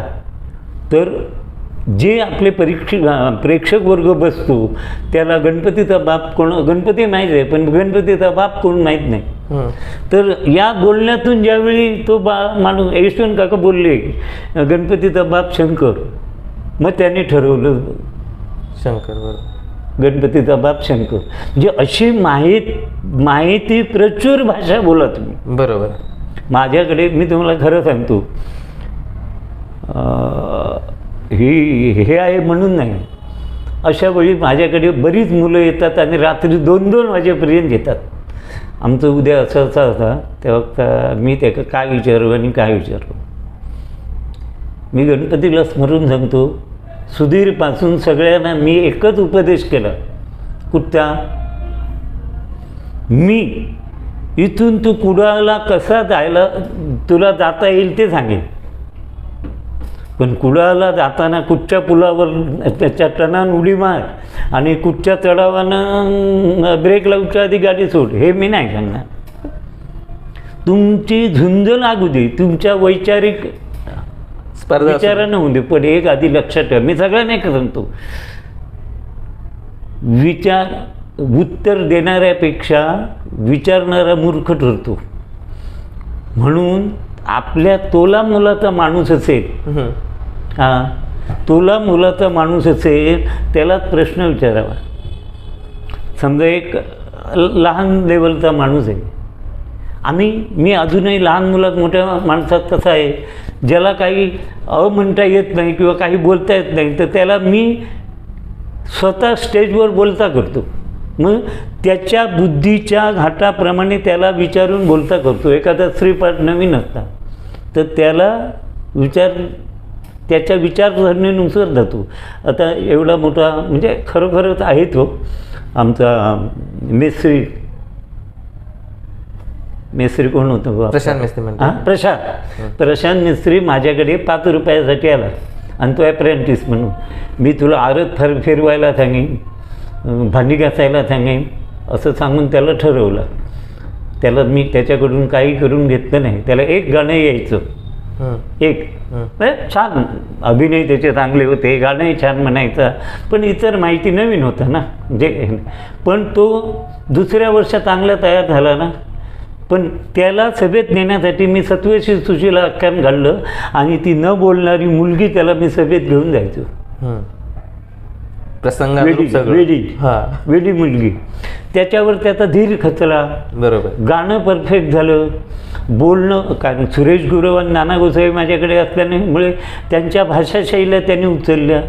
दुसऱ्या वर्षी तो तयार झाला. 5व्या वर्षी ज्याला 5 रुपयाच्या पगारावर ठरविला त्याला दुसऱ्या मालकाचे ॲडव्हान्स घेतलेले, त्याला राहायचं नव्हतं तिथे, पण 45,000 रुपये दुसऱ्या मालकानं दिले होते. ते सुधीरनं आणि मी देऊन आमच्या जेनवर कंपनीतून त्यांना आणला. म्हणजे प्रगती करणारा कलाकार पाहिजे. मला म्हणायचं काय, प्रगती करणारा कलाकार पाहिजे, तो घडून जातो. असं आहे. काका, अलीकडच्या काळामध्ये म्हणजे तुम्ही आता स्त्री कलावंतांचं उदाहरण माझ्यासमोर दिलात, पण आज आपण बघतो की दशावतारामध्ये म्हणजे पार्वती असेल, सीता असेल, ह्या घरंदाज स्त्रिया म्हणून गणल्या जातात. पंचकन्या म्हणून श्लोकता येते ना. पण ते अलीकडच्या काळामध्ये दशावतारामध्ये काही कलावंत ते अगदी लौकिकप्राप्त सुद्धा असतील, ते कलावंत जे आपली वेशभूषा करतात ते अत्यंत तोकडी, म्हणजे ती बघायला सुद्धा कधीतरी आपल्याला लाजा वाटतात. म्हणजे पाठ सुद्धा उघडी असते किंवा जे काय ते बांधतात किंवा जे काय करतात हे सगळं किळसवाणं असतं. हे दशावताराला कितपत योग्य वाटतं? प्रश्न तुमचा काळाच्या ओघात परफेक्ट आहे, बरोबर आहे. पण ही लोक आता काय म्हणतात, आम्ही सकाळी उठल्यापासून रात्री झोपेपर्यंत अशीच माणसं आम्हाला दिसतात. बाजारात गेलो तरी तिथेच दिसतात, दवाखान्यात गेलो तरी तेच दिसतं, सगळीकडे असंच होतं, आपण मागं काय राहू. पण या बेट्यांना हे समजत नाही की आपली संस्कृती आहे. आपणाला जे दिसतं ना ते नाशिवंत तर आहेच, पण तो काळाचा महिमा आहे. काळाचा महिमा आहे, सिनेमाचा प्रभाव आहे, सिरियलचा प्रभाव आहे, तो ठीक आहे. पण आपली कला सिरियल सिनेमा ह्या माध्यमात मोडत नाही. आपली लोककला आहे. लोककला म्हटल्याच्या नंतर पंचकन्येचा जसा श्लोक लिहिलेला आहे त्याप्रमाणेच त्या गणल्या गेल्या पाहिजेत. बरोबर. जे तोकडे आहेत का, मी सुद्धा कितीतरी मुलीची सोंग करणार आहे ना, तुम्ही आता बोलला त्याप्रमाणे नावं घेत नाही मी, पण किती जणांना तरी सांगितलं, बाबा रे हे असं असेल तर पूर्वीची चित्र बघा, कंचुक्या घालत त्या स्त्रिया. म्हणजे त्यावेळी शिवणयंत्र नव्हतं. बरोबर. सीता वनवासात गेली तर ती वल्कलच लावून गेली, पण ते झाडाची सालं बांधूनच गेली ना ती. बरोबर. तशा पार्वती वगैरे ज्या स्त्रिया झाल्या ना किंवा ऋषीपत्न्या त्या कंचुकी घालायच्या, पण त्या कंचुकी घालताना त्यांचं इतर आवरण कसं आहे ते बघायचं. तुम्ही काय करता, वेशभूषा कंचुकीची करता आणि दोरीचा फासा खांद्यावर टाकावा तसा ती तुमची ओढणी किंवा काहीतरी टाकतात किंवा शेला टाकतात आणि त्याच्यामुळे ते बाकीचं व्यंग दिसायचं दिसून जातं. अर्थात ते पौराणिक नाटकात बरोबर नाही, मी कोणाचं नावही नाही घेणार आणि ते पण ते करू नये. आपली आपण सरकारच्या नावानं बोंबा ठोकतो किंवा बाकीच्या नावानं बोंबा ठोकतो. अरे आपलं वाङ्मय, आपली संस्कृती शिल्लक राहावी याच्यासाठी सरकार काहीतरी खर्च करतं, आमदार खासदार काहीतरी खर्च करतात. मग ते लक्षात ठेवून आपण समाजाला देण्याचं आहे ते द्यावं, बरं द्यावं, वाईट देऊ नये. त्यांनी केलं तर नको. आता इंग्लंड तिकडचे सिनेमा तिकडचं हे आपल्याला काय करायचं नाही. आपल्याला आपल्या घरात, म्हणजे मला आजही आपल्या घरात शनाया नको. पूर्वीच्या काळात सांगत होते लोक, शिवाजी जन्माला आले पाहिजेत पण माझ्या घरात नको, शेजाऱ्याच्या घरात आले पाहिजे. का तर तेवढी संस्कृती सांभाळायला आपणास धरणार नाही. बरोबर. महाराजांनी जी संस्कृती सांभाळली ते आपल्याला जोपासता येणार नाही म्हणून सांगत होते ते. तसं आता हे गावोगावी किंवा आपल्या कुटुंबात तो काळाचा महिमा आहे, त्या शनाया दिसतच राहणार आणि त्या टी व्हीवर दाखवली. अजून एक काका लोककलेबद्दल मला अजून एक काही रसिकांकडून एक खंत बघायला मिळते, ती अशी की विनोद करावे. मराठी साहित्यामध्ये सुद्धा विनोदाची खूप मोठी उंची आहे. पु ल देशपांडे, प्रकत्री आणि इतर विनोद अक्षरशः महाराष्ट्रामध्ये खेळवले. पण आज आपण दशावतारा हे प्रबोधनाचं साधन आहे असं जर मांडत असू आणि बारापाचच्या देवरातीमध्ये दशावताराला जर प्रमुख स्थान असेल, तर आज तुमच्या दशावतारी कलावंतामध्ये सुद्धा जी विकृत भाषा बोलली जाते, ज्याला आपण अत्यंत हीन भाषा म्हणूया विनोद करताना, ती कितपत योग्य आहे? विरोध करताना म्हणजे एखादा स्त्री पार्ट असेल आणि तो पुरुष पार्ट, तर समजा यक्ष असेल किंवा रांधणगा असेल किंवा काय करता असेल तर अत्यंत खालच्या विनोद होतात. विनोद म्हणजे मी ऐकलेलं आहे, बाल भीष्माला म्हणजे भीष्माला वयचा फूट म्हटलेला मी ऐकलेलं आहे. मग ते कितपत बरोबर आहे? नाही, ते बरोबर नाही. म्हणून मी म्हटलं ना, संवाद करताना आणि आधी पहिली समोरच्या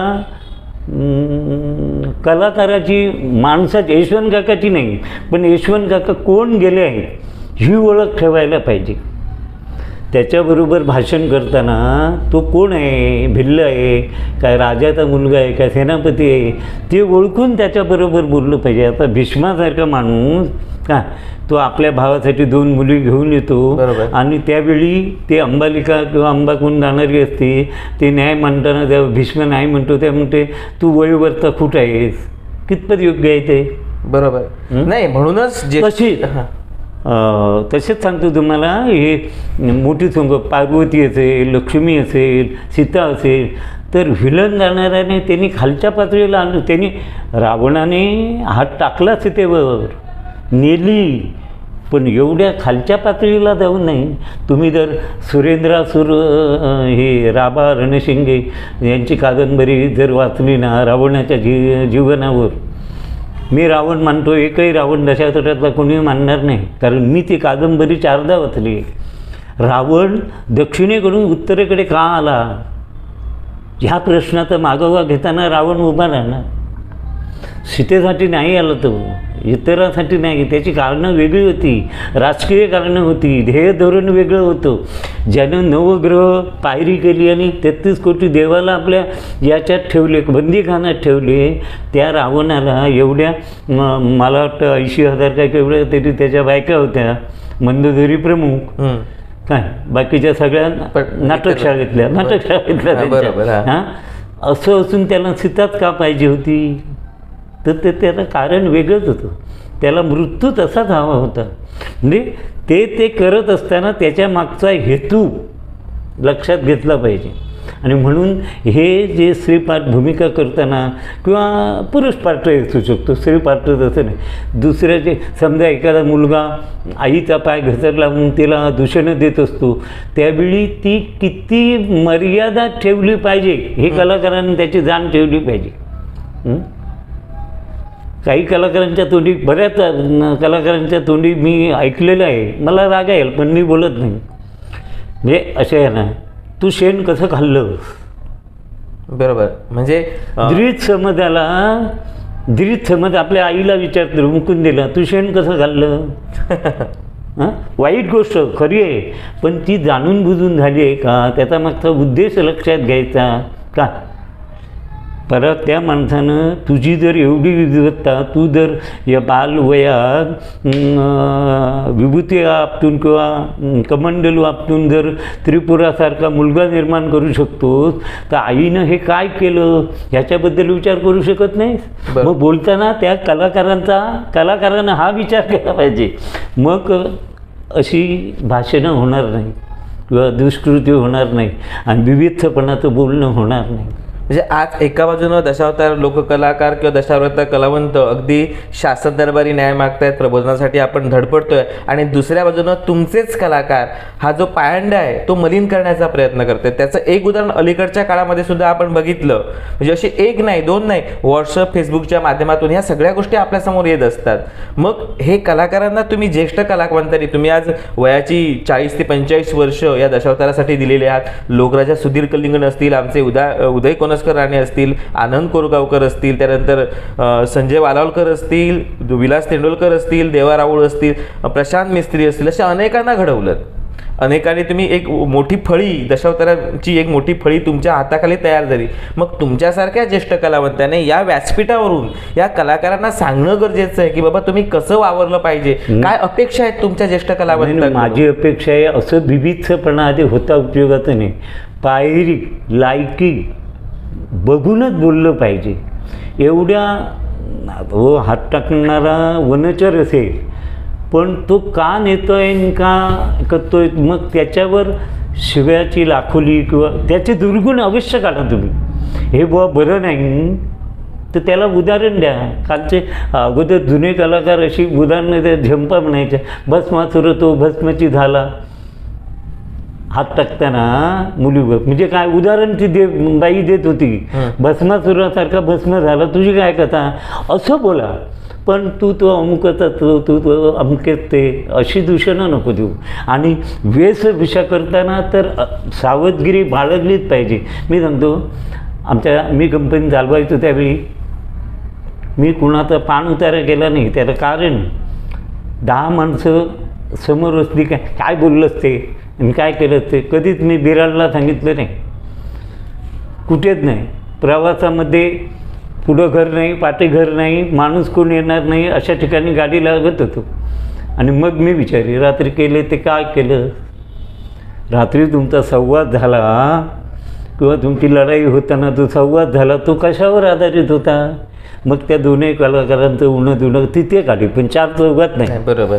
आणि त्याच्यामुळे प्रत्येकाला माहीत होतं आमचं काही चुकलं की काका उद्या गाडी थांबवणार, शांततेच्या ठिकाणी थांबवणार, रात्री काही नाही. म्हणजे खरंच एक माझं एक वैशिष्ट्य अजूनही आहे, मी किती जागरणचं सुरू आणि किती हे तरी दशावतार चालू झाल्यापासून संपेपर्यंत मला झोप नसते, डोळे झापूनच येत, पण प्रत्येकाचे शब्द दुसऱ्या दिवशी माझ्या तोंडपाठ असतात.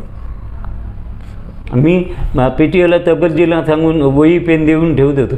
कोण चुकलं नाता गोसावी लिहून ठेवीत, हा अमुक चुकला तमुक चुकला. त्याच्यामुळे ते वाबाडं त्याचं एकांतात काढल्यामुळे त्याच्या चुका लक्षात यायची त्याची, म्हणजे कुठेतरी कंट्रोल होता मालक म्हणून तुमचा. आत्ता आमचे जे काही कलाकार हातीतले होते त्यांना सांगण्याचे मी खूप प्रयत्न केले की हे ब्लाऊज वगैरे अशी घालू नका तुम्ही.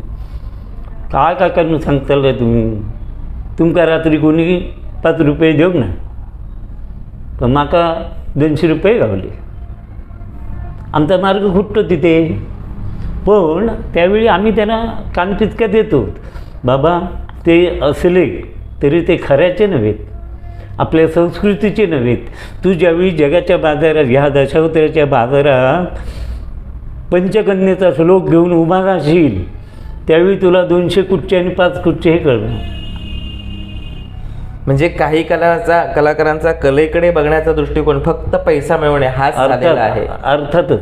आणि मिळवला पाहिजे त्यांनी. माझा विरोध नाही. कारण बालगंधर्वापासून केशवराव भोसल्यापासून सगळ्यांचा जरी अभ्यास केला तरी चेहऱ्यावरची तांबडी असेपर्यंतच ही मिळत. बरोबर बरोबर. का नाहीतर मग काही नाही. त्यामुळे पैसा तुम्ही मिळवा पण आपल्या संस्कृतीला हिन लिखून नको. बरोबर का. आता कॉमेडी सॉंगाला गेला मी नाही जात, मी सुद्धा होतो कॉमेडी सॉंग. पण दादा कुंडकेची भाषा असली पाहिजे. 2 शब्द अर्थ, एक शब्दाचा अर्थ 2 अर्थ पाहिजेत. शब्द एक अर्थ 2 झाले पाहिजेत त्याचे. काय पण ते लोकांच्या लक्षात येतं नाही. हे असं त्यांनी केलं. हे आणि अलीकडे रसिकांमध्ये सुद्धा असा चर्चा असतात किंवा असा एक सूर असतो दशावतार कलावंतांबरोबर की हे बिराडाचे विषय नेऊन रंगमंचावर मांडतात. मग तुम्ही जी भूमिका करता, मग तो गणपती असो, कृष्ण असो, शंकर असो किंवा अजून काही असो, ते त्या भूमिकेच्या व्यक्तिरेखेशी भांडत नसतात तर ते वैयक्तिक हेवा दावा काढत असतात. ते हे कितपत योग्य आहे? साप चुकीचं आहे. मी तर असं सांगेन, तुम्ही पौराणिक आख्यानं आता केव्हा केव्हा काल्पनिक आख्यानं निघतात पण त्याला सुद्धा बेस असतो ना. बरोबर. त्याला सुद्धा चरित्र असते, त्याला संहिता आहेत ना. तर तुम्ही बिराडचं भांडू नका. तू तिकीट काढली नाहीत आणि तू नाश्त्याचे पैसे दिले नाहीत अशा कुठच्या कुरापती काढू नको. तुझं त्या संभाषणापुरतं 2 कलाकार तुम्ही एकत्र झालात तर त्या दोन्ही कलाकारांनी आपला ते न्याय हक्क काय आहे, आपली बाजू कुठची आहे तीच मांडली पाहिजे. व्यवहार मांडला पाहिजे तुम्ही. ते काही गोष्टी ते चुकीचे करून बसतात आणि मग त्याच्यात भांडणं तंटे वाढतात. अलीकडे तर मी एक नाटक त्याच्यावर मी आता थांबलो काय. ह्याला मगा विचारलेल्या प्रश्नाचा एक शब्द राहून गेला, संहिता. हां.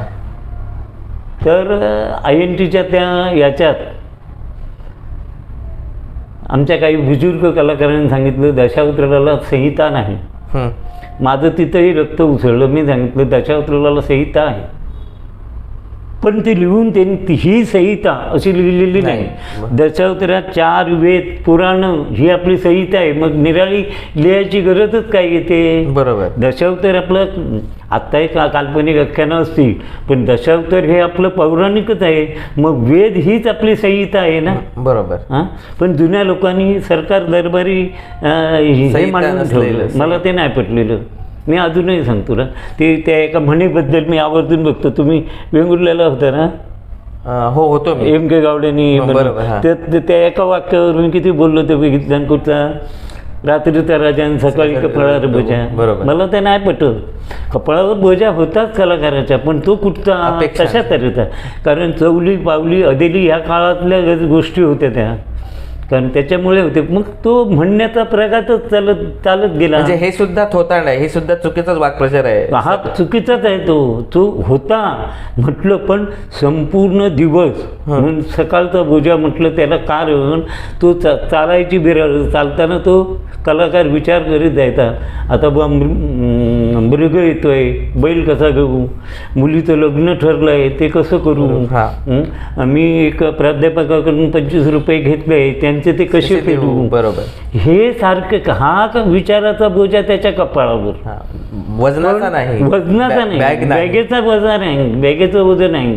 ही अशी म्हण चुकीची घातली. खरंच काका फक्त 2 मिनिटं तुम्हाला थांबवतो आणि या ठिकाणी मी प्रकर्षाने रसिकांना सांगतो की आमच्या लोकराजाच्या डोक्यावर बोजा होता पण तो बॅगांचा नव्हता, त्यांच्या कपड्याला त्याचा नव्हता, तर रसिकांच्या अपेक्षांचा बोजा होता आणि त्याची पूर्तता ते सकाळच्या वेळी आपल्या म्हणजे वाचनामध्ये असून व्यासंगामध्ये असो किंवा विचारातून करायची. आणि काका त्यानंतर तुम्ही आपण पुढचं गोष्ट कंटिन्यू करा. ही संहिता आहे असं तुमचं म्हणणं आहे आणि त्या संहितेप्रमाणे दशावतार आजही चालू जातं. काका आपण बऱ्याच वेळ गोष्टी गप्पा करतोय. छान तुमच्याकडून काही कलावंतांना या ठिकाणी मार्गदर्शन पण होत आहे की तू विनोद कसे असले पाहिजे, स्त्री कलाकारांनी काय केलं पाहिजे. आपण स्वतः दशावतार कलावंतात आपण अनेकांना घडवलं. एक व्यासंगी कलावंत म्हणून तुमच्याकडे आजही लोक येतात. तुमच्याकडे असलेलं ज्ञानाचा साठा आपल्यापर्यंत घेण्याचा प्रयत्न करतात. सुधीर कलिंगणची एक भूमिका प्रख्यात झालेली होती, वेडा चंदन मधला चंदन. ही भूमिका सुद्धा अजरामर करण्यामध्ये सुधीर काकांचा हात निश्चितच मोठा आहे, याबद्दल मला शंका नाही. पण ती भूमिका करून घेण्यासाठी तुम्ही खूप मोठं योगदान दिलेलं आहे असं माझे ऐकत आहे. नेमकं काय होतं योगदान ते? त्याच्यामागे कारण होतं तो मी मगाशी म्हटलं ना, तो एकपाठी होता. एखादी गोष्ट त्याला एकदा सांगितली ना आणि परफेक्ट त्याच्या डोक्यामध्ये भरली की तो आवर्जून करायचा. पण मी एक दोनदा त्याचा तो वेळाचंदन बघितला आणि मग माझ्या डोक्यात विचार आला, याने निसर्गाचा अभ्यास केला नाही. तर निसर्गाचा अभ्यास करण्यासाठी काय व्हायचं, तो एस टीमध्ये ड्रायव्हर असल्यामुळे मी घरी गेलो तर मी येऊन कुडाळला थांबायचो आणि मला मग तो घेऊन गेला नाटकाच्या जागेवर जायचा. मग मी कुडाळातले असे काही भिकारी, वेडे, अर्धवट, गोंडपाट वगैरे लावलेले मी हेरले. आणि तो कुठे बसतो, कुठे पाणी पितो, कुठे अंथरूण ठेवतो हे बघून सुधीर आला की मी त्याला सांगायचो, एक वडापाव घे आणि मी सांगतो तिथे चल. काही ते भैरबाच्या देवळाकडे चल किंवा नवीन स्टँडवर चल. मग तिथे गेल्याच्या नंतर तो माणूस असायचा ना, ते आपलं घोंगडी किंवा गोंडपाट घालून नपायचा, हातवारे करायचा. मग मी त्याला तो वडापाव द्यायला सांगायचो.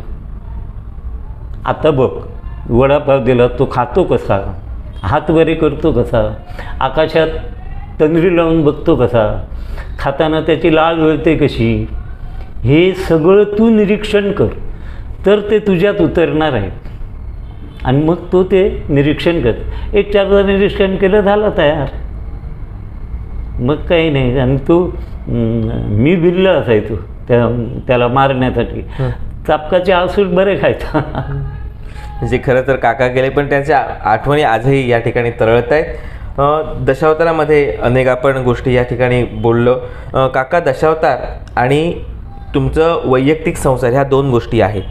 खरं तर काका बरेच वेळ आपल्याबरोबर बोलत आहेत, पण कला काय करू शकते त्याचं पुन्हा एकदा उदाहरण काका आपल्याला सांगतील की काका अगदी उमेदीच्या काळामध्ये आपण शेतामध्ये होता आणि दरम्यानच्या काळात काकीसुद्धा तुम्हाला मदत करण्यासाठी शेतामध्ये आलेल्या होत्या आणि त्यामध्ये विद्युत वाहिनी, ज्याला आपण इलेक्ट्रिसिटी म्हणतो, त्याची एक तार तुटली आणि काकींवर कोसळली. यात काकीनं निरोप घेतला. तो धोका सावरताच अपघात लगेच दुसरा तुमच्या जीवनामध्ये अपघात घडला की तुमच्या मुलाची जी सुनबाई आहे, बायको आहे, ती देवाघरी गेली, अर्थात विहिरीत पडून त्यांचा अपघात झाला आणि मृत्यू झाला. हा धोका कमी की काय म्हणून तुमच्या घराचं काम होत असताना एका कामगाराच्या पायावर जवळपास ते एक मोठी, ज्याला आपण ग्रेनाईट म्हणतो बरोबर ना, कडप्पा, ही पडली आणि त्यामध्ये सुद्धा तुमचे अनेक म्हणजे लाखो रुपये वाया गेले त्याला बरं करण्यामध्ये. मग हे सगळे मोठे मोठे धोके तुम्ही सर्वसामान्य माणसं आहात, प्रतिकूल परिस्थितीला झगडत तुम्ही दशावतार सादर करताय. मग हे सगळे धोके पचवत असताना तुम्ही माणूस म्हणून त्याच्याकडे कसं बघितलं आणि कलावंत म्हणून तुम्ही हे सगळं कसं काय फेस केलं? सर, हे धोके तर होतेच, निसर्गाने दिलेले धोके होते. काही वेळा कर्मभोगाकडे पाहून राहावं लागतं. पण आता तुम्हाला माहिती आहे त्याचं, पत्नी बायको जाणं म्हणजे माणूस अर्धा संपणं, संसारच संपणं, संसारात तिथं थांबतो. तरी पण ही नैसर्गिक आपत्ती, तिचं एक धोरण होतं. मी आजही भावूक होईल. बोलता बोलता ते बोलत राहायची, केव्हा तरी बहिणी यायच्या, त्यांच्यासमोर बोलायची की मला मरण आधी येऊ दे, तुम्ही जगा, कारण तुम्हाला मुलांसाठी जगलं पाहिजे. मी जगून मुलांना घडवू शकणार नाही, तुम्ही जगलात तर मुलांना घडविणार. आणि सर तुम्हाला सांगतो, विद्युत वाहिनी 3 पडलेल्या होत्या आणि 3 प्रवाही होत्या. आणि ती जिथं वायर लागून पडली त्याच्या वरच्या बाजूला 20 माणसं होती. आणि मला सांगितलं गेलं काकी कुठं दिसत नाही म्हणून धावत आलो. तर ती 20 माणसं एका वेळी बोलली, काका तिकडून जाऊ नको होत. आणि मी बिन चपलाचा होतो आणि त्या चिखलात त्या वायरीवर पाय पडला असता तर मी तिथेच गेलो असतो. पण ते एका वेळी ओरडल्याबरोबर मी कुठंतरी सावरलो आणि ते ओलांडून गेलो. तीसुद्धा तिचीच प्रेरणा होती म्हणून मी जगलो, नाही तर मी जगू शकणार नव्हतो. नाही तर ते 3 त्या वायरी होते, कारण फ्यूज काढला नव्हता आणि फ्यूज उडला नव्हता. त्यावरून मी गेलो असतो तर मी संपलो असतो तिथे. पण तिची काहीतरी भौतिक शक्ती होती, तिने मला वाचवलं. पण शेवटी मग मुलांचं समाधान, मुलं आणि कुटुंब हे व्यवस्थित चालण्यासाठी मी स्वतःचा धीर स्वतःला दिला. आणि त्यावेळी मी या पुराणांकडे पाहिली, देवदेवतांकडे पाहिली. हे संसार हे नाशिवंतच आहे. तो आज ना उद्या परवा केव्हाही होणार. पण आपण स्थिर राहिलो तर काही गोष्टी होणार. ह्या समजून रामाचं काय झालं, दुसऱ्याचं काय झालं, अमक्याची पत्नी गेली, म्हणजे पुराणातले दाखले माझ्यासमोर मी उभा करायचो आणि त्याच्यात मी समाधान करून घ्यायचो. लक्षात आलं. आणि त्यामुळे ह्या प्रसंगात पण कालच्या दुःखात मी बराच हेलकावून गेलो. म्हणजे मी महिनाभर कोणाबरोबर भाषण, फोन, कुणाला सुधीर गेला त्याच्यात मी आणखी खचलो.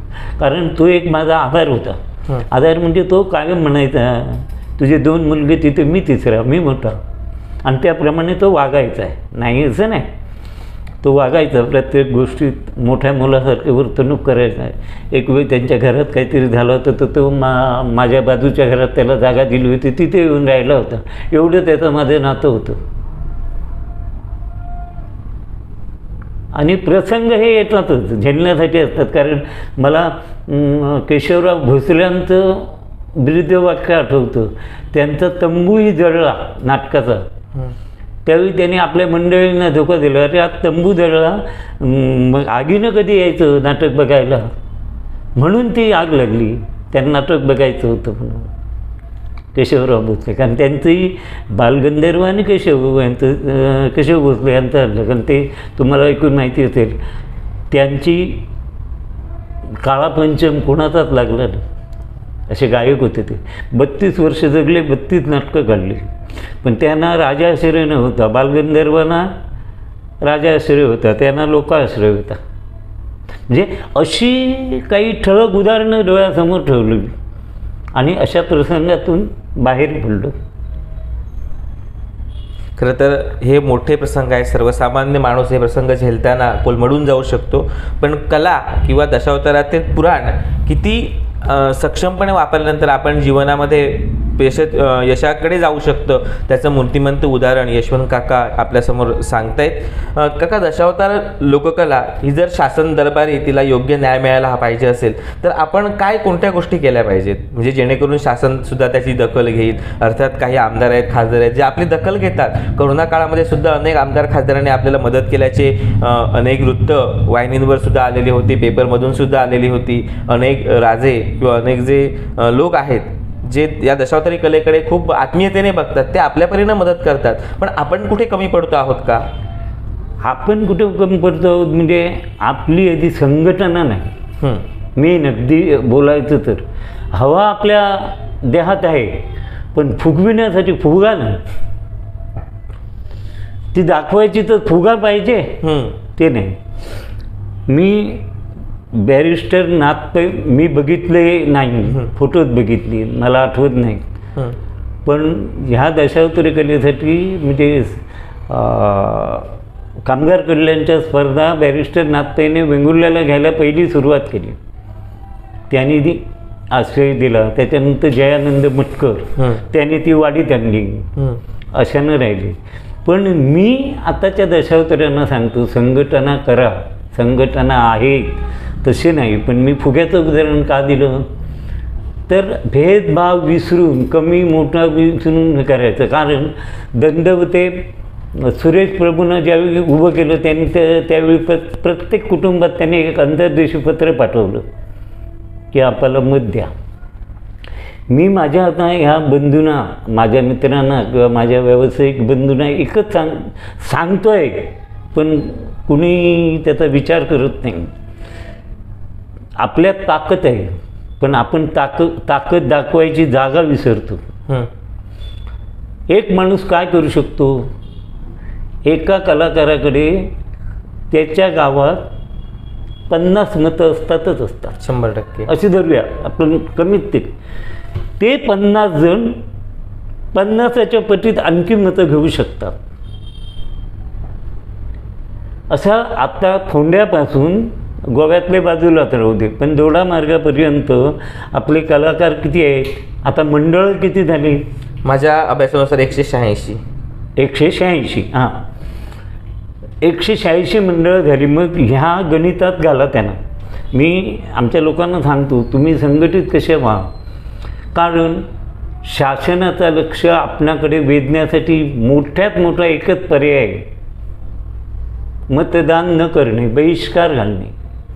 आणि तुम्ही सगळे एक होऊन ह्या 50च्या त्या पटीमध्ये सगळे एक होऊन तुम्ही एक मोर्चा का तहसीलदार ऑफिसला घेऊन जात नाही, जिल्हा अधिकाऱ्याकडे का घेऊन जात नाही, मागण्यासाठी आमदार खासदारांकडे का जात नाही. माझ्यावर प्रसंग असला की मी धावतो, माझ्यापुरता आमदार देतात, खासदार देतात, दुसऱ्यावर आलं तर देतात. पण तुम्ही तो प्रसंग सगळ्यावरच आहे असं गृहीत धरून आपली ताकद दाखवण्याची जागा एकच.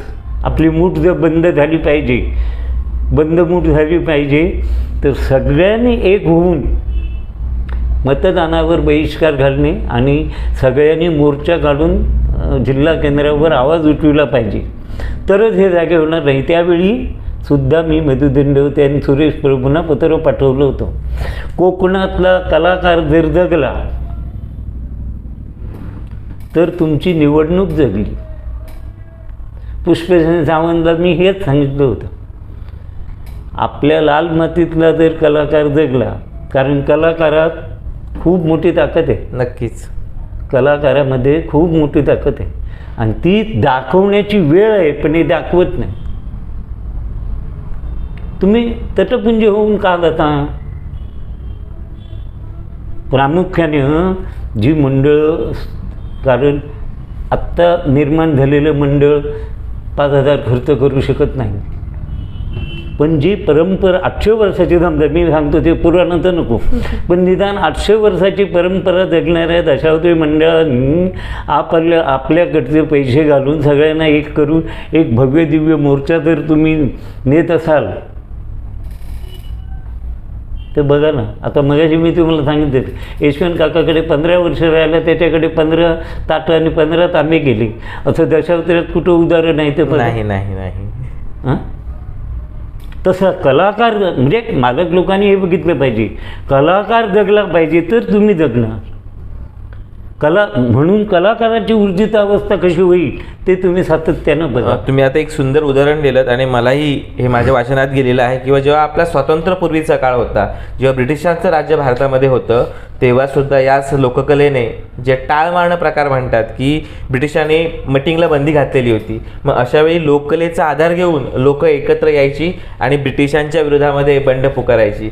हे लोककलेचं ताकद आहे आणि तीच लोककला आज शासना दरबारी कुठेतरी रिक्त आहे. आणि त्याला जर आवाज फोडायचा असेल तर आपण सगळ्यांनी संघटित झालं पाहिजे. वैयक्तिक भेद जी आहे, मग मालक असतील, कलाकार असतील, हे कुठेतरी विसरले पाहिजे असं ज्येष्ठ कलावंत यशवंत काकांचं रोखठोक मत आहे आणि ते आपल्यापर्यंत निश्चितच या ठिकाणी पोचवेल किंवा आपण या माध्यमातून हे कार्य करावं. कारण आज जर आपण बघितलं तर दशावतारामध्ये अशी परिस्थिती आहे की कुंपणच शेत खातं. बरोबर. याच्याबद्दल आपलं मत काय?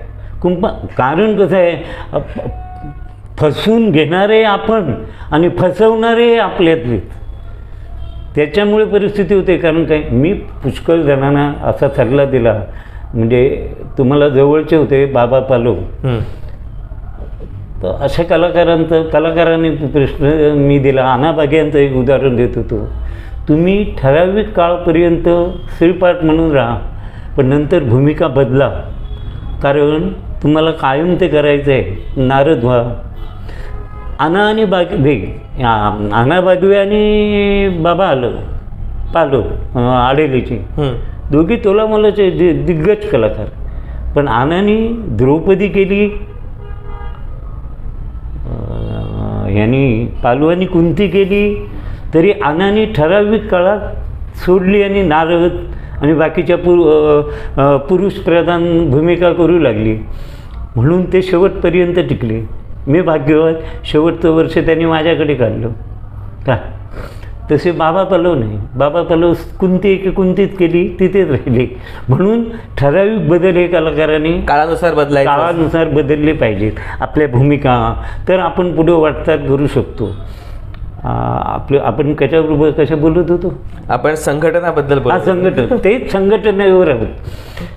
संघटनेत कुंपणानं शेत का खाल्लं? फितूर झालंय ना ते. फितूर झालं. तसंच आहे आपले. मला सांगायचा मुद्दा तोच होता. आपले कलाकार मी किती जणांना चालू स्थितीत सांगितलं आणि ते मी बघितले, आणि ह्या माझ्या बोलण्यातनं नवीन कलाकारांनाही मला संदेश द्यायचा तोच आहे. मी माझ्या काळात माझे गुरु वामनदाजी हे एका कंपनीत 20-25 वर्ष होते, पण त्यांचा अखेरचा काळ आला तर ती कंपनी गावात यायची, पण त्यांना बघायला कधी गेले नाही. त्यांचा मृत्यू झाला तर त्यांच्या मुलांना जाऊन ते भेटले नाही. म्हणजे किती 25-30 वर्ष ज्यांनी एकाकडे हे काय केली नोकरी, तर गेलं नाही. तर तुम्ही तसं करू नका. संघटित होताना माझी 15 वर्ष सांगितली, कोणी येऊ दे, जर जुना जाणता कलाकार येऊन दे, मी तो चहा पाणी देऊन सकाळी जाताना एक अशोक भटासारखा माणूस असेल कपलन, तर त्याच्या हातीत पुष्कळ नाही पण 50 रुपये एक नारळ आणि गणपतीचं फूल उचलून त्याला द्यायचं, मग तू त्याचं काही कर, असा मान ठेवला. आता तो दिसत नाही. म्हणजे मालकांकडे तो दिसत नाही, कलाकारांचं थोडाच. ज्यानं 27 वर्ष 30 वर्ष काम ज्या कंपनीत केला त्याला, आणि मान्यतेला पावलेला कलाकार, त्याला तांदळातला खडा वेचून बाहेर टाकतात. तो नको झाला तेव्हा त्याला तसा बाहेर टाकला ना. त्याची पेन्शन नाही, काय नाही, काय नाही, काय नाही. म्हणजे काय मिळकत ही नाहीच आहे, पण ते नाही, तशी मंडळांची कला आहे. आणि हे करत असताना आज रंगभूमीवर पदार्पण असणाऱ्या कलाकारांनी बंडही केलं पाहिजे की आम्हाला बुवा तुम्ही काय देणार. आता मला सांगा, मी एका कंपनीत 10 वर्ष काम केलो, आणि आज जर त्या मालकाकडे मला 15 वर्षाचं सर्टिफिकेट दे ह्याच्या मानधनासाठी, तो माझ्याकडे तुला आता मानधन मिळणार, मला 20,000 दे, कुठं राहिलं. मग अशा आम्ही काम करणाऱ्या कलाकारांनी संघटित झालं पाहिजे, मालकाकडे आपल्या बाजू मांडल्या पाहिजे का. म्हणून आता ते शेणाई वगैरे त्यांनी आता ती प्रथा बरी काढली. मला त्या मुलांचं बरं वाटलं. कसं 2 वर्ष राहिलं, 2 वर्षाचं सर्टिफिकेट घे. काही मुद्दे त्यांनी बरे मांडले आहेत, मला ते पटले. अशी 5 वर्षाची सर्टिफिकेटं मिळणार ना. हो ना, 20,000 रुपये का द्यावे. बरोबर. अरे पण त्या माणसानं प्रामाणिकपणानं तुझ्याकडे 10 वर्ष सेवा केली ना, 10 वर्ष होतून जाऊ दे, नाही तर 2 वर्ष होतू दे, पण तो माणूस रंगला ना, मग त्याला तू द्यायचं. त्याच्याजवळ 20,000 आणि 10,000 का मागतो, ते पटत नाही. पण अशा कलाकारांनी मी त्या मठाला आवाहन केलं होतं, असे जर मजूर मालक असतील कोण, तर कलाकारांनी 1 वर्ष नाही, आता 2 वर्ष कोरोनात काढली, 1 वर्ष कलाकारांनी जाणून, म्हणजे हे उत्सव चालू झाले पाहिजेत, त्यावेळी ह्या कलाकारांनी बंद केलं पाहिजे आपल्या मागण्यांचं. आणि एकाही जो कोणत्या संघटनेचा चालक असेल त्याच्याकडे ठरता उपयोगाचं नाही. घे तुझी संघटना आणि तू कर नाटकं, नाही तर आमच्या फॅसिलिटी आम्हाला दे. पण आमचे कलाकारच संघटित होत नाही, ही मोठी दुःखाची बाब आहे. हां, त्यातले हळूद पात फुटून जाणार तिकडे. बरं राहिलं काय.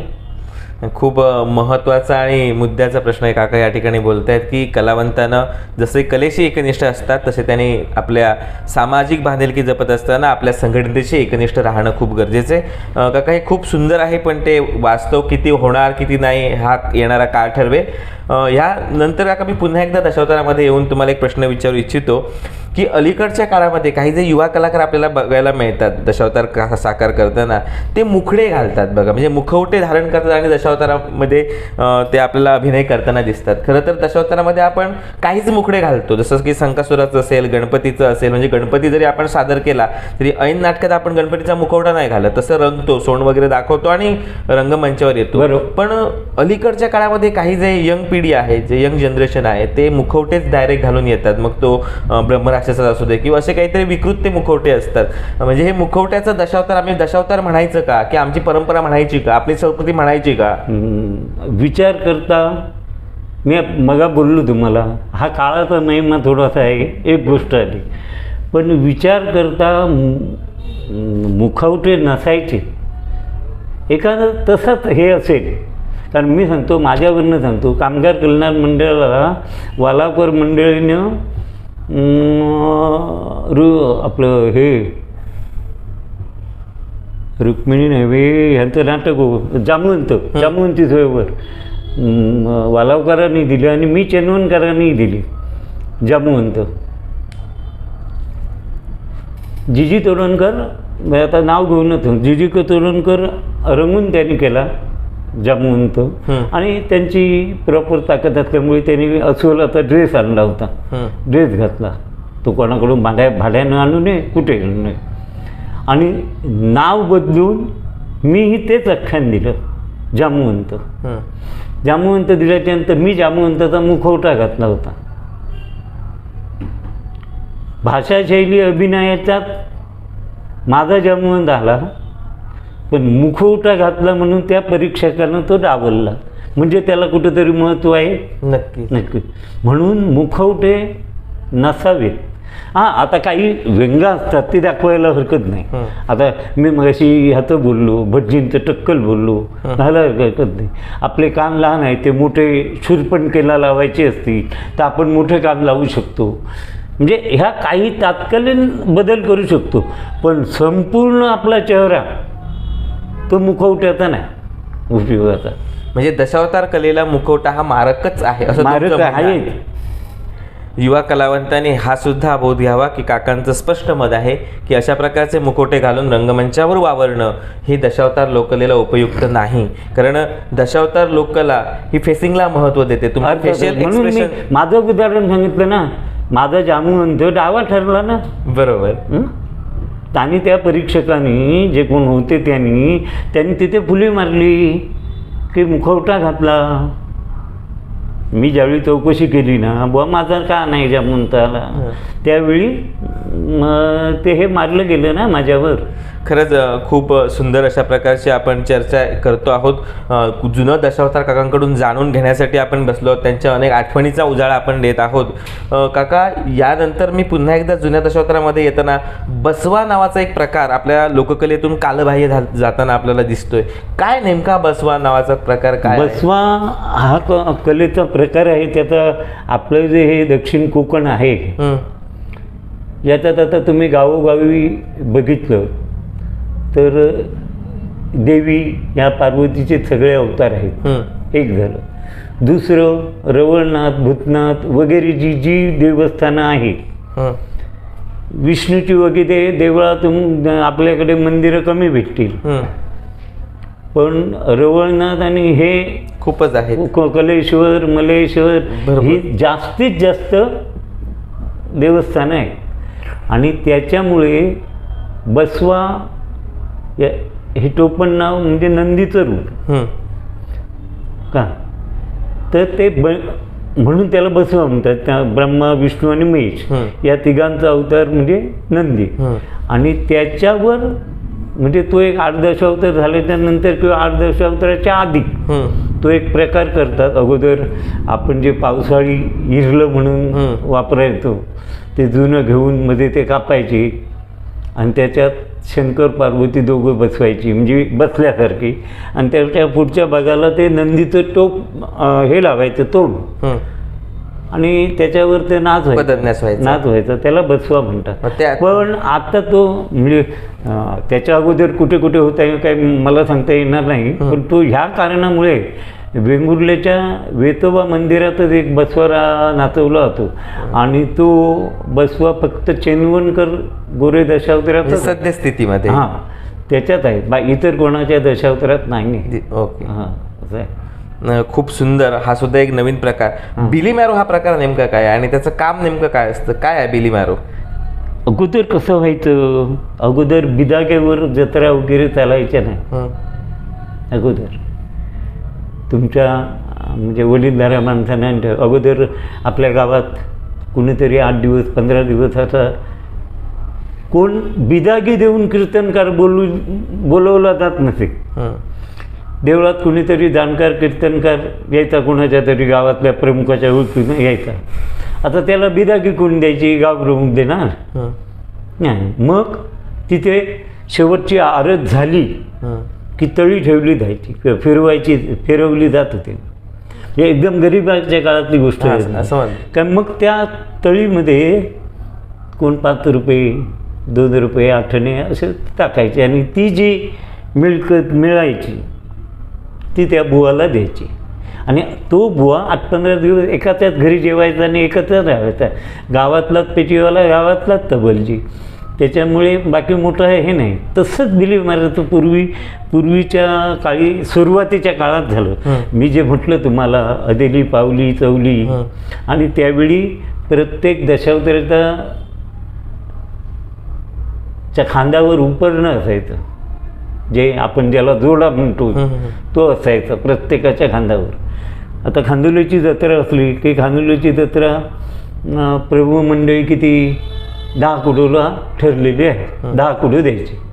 मग ते 10 कुडू म्हणजे 20 पायली तांदूळ झाली. 20 पायली तांदूळ झाले की त्यावेळी पैशात नाही ना, काय ते मालक ताबडतोब ते 20 पायली 20 जणांना वाटून टाकायचे, ज्यांनी त्यांनी ते घेऊन आपल्या घरी द्यायचं. किंवा ज्याला 15 दिवस घरी जाता येत नव्हतं ते अशा एका मध्यवर्ती ठिकाणी ते नेऊन ठेवायचे आणि मग घरी जाताना घेऊन जायचे. अशा वेळी आता काहीतरी हाती तर चलन पाहिजे. मग ते मालक म्हणजे ही आपोआप रिद्धी गणपती बरोबर असायची त्यावेळी आता एकच घालतो आपण, त्यावेळी 2 घालायचे, रिद्धी आणि सिद्धी, उजवी बाजू डावी बाजू दोन्ही घालायचे. आता आपल्याकडे एकच असते. बरोबर.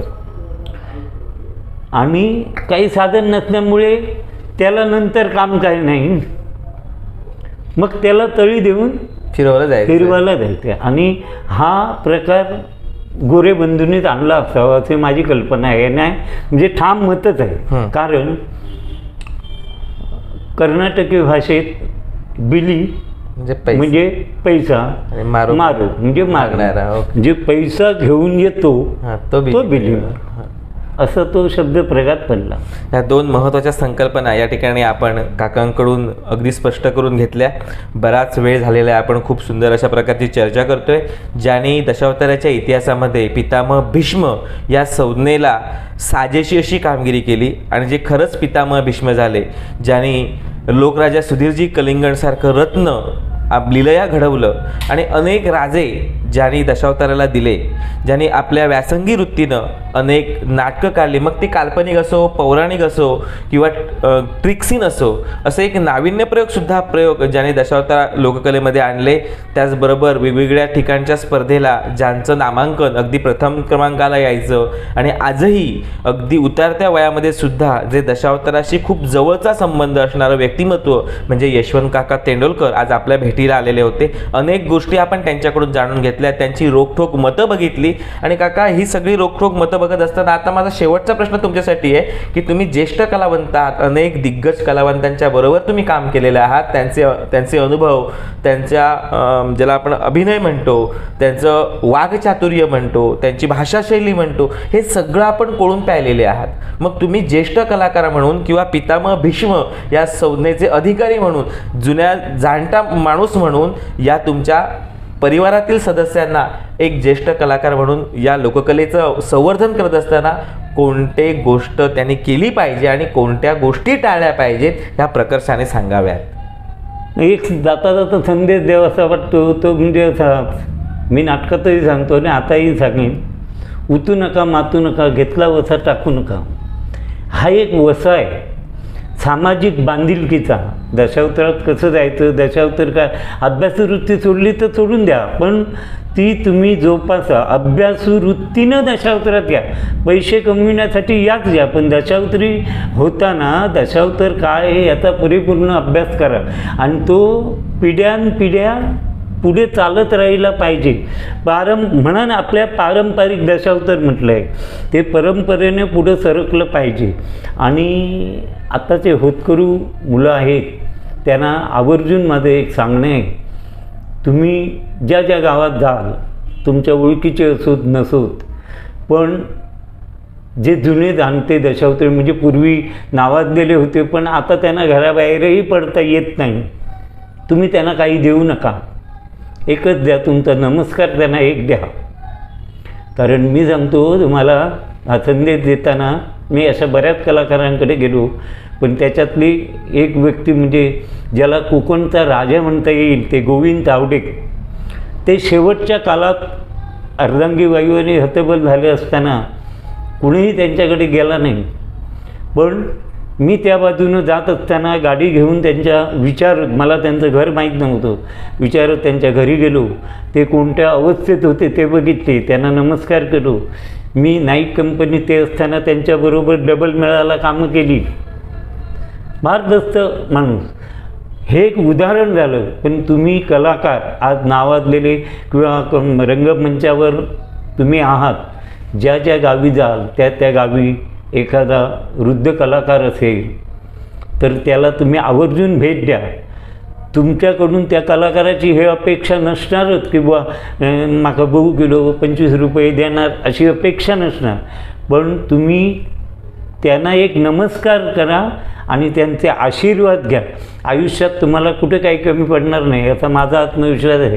कारण मी हे केलेलं आहे आणि अजूनही करतो. कुणी असा असेल तर मी आवर्जून जातो बघायला, नाही याचा नाही. पण आता मीच थकलो, मलाच बघायला येण्याची वेळ झाली.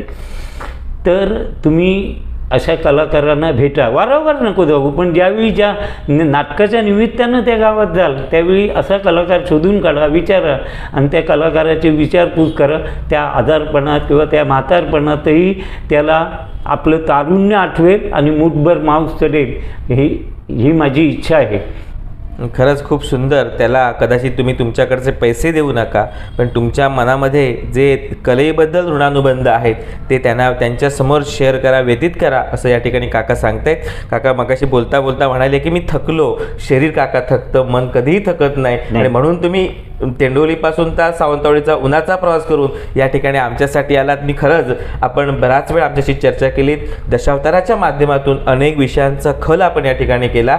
अर्थात तुमची रोखठोक मतं काही कलावंतांना पटतील न पटतील त्याचा विचार करण्याची आपली काही म्हणजे आपण त्याचा विचार करताच कामा नाही. पण काकांनी जी समृद्धता दशावतारामध्ये आणली याबद्दल पूर्ण कोकण आपला आजन्म ऋणी राहील. पुन्हा एकदा आपल्याला प्रहार टीमच्या वतीनं मनपूर्वक शुभेच्छा. आपल्याला निरामय दीर्घायुष्य लाभो. तुमच्याकडून कलेची आराधना सातत्याने हो. नवनवीन नाटकं किंवा त्या व्यासंगातून अनेक दिग्गज कलावंत, अनेक सुधीर कलिंगड या दशावतारा विश्वाला मिळो या सदिच्छेसह मी पुनश्च एकदा आपला आभार मानतो आणि या ठिकाणी थांबतो. धन्यवाद काका. ताज्या बातम्या दररोज पाहण्यासाठी व्हिडिओ खालील सबस्क्राईब बटण आणि बेल चिन्हावर क्लिक करा.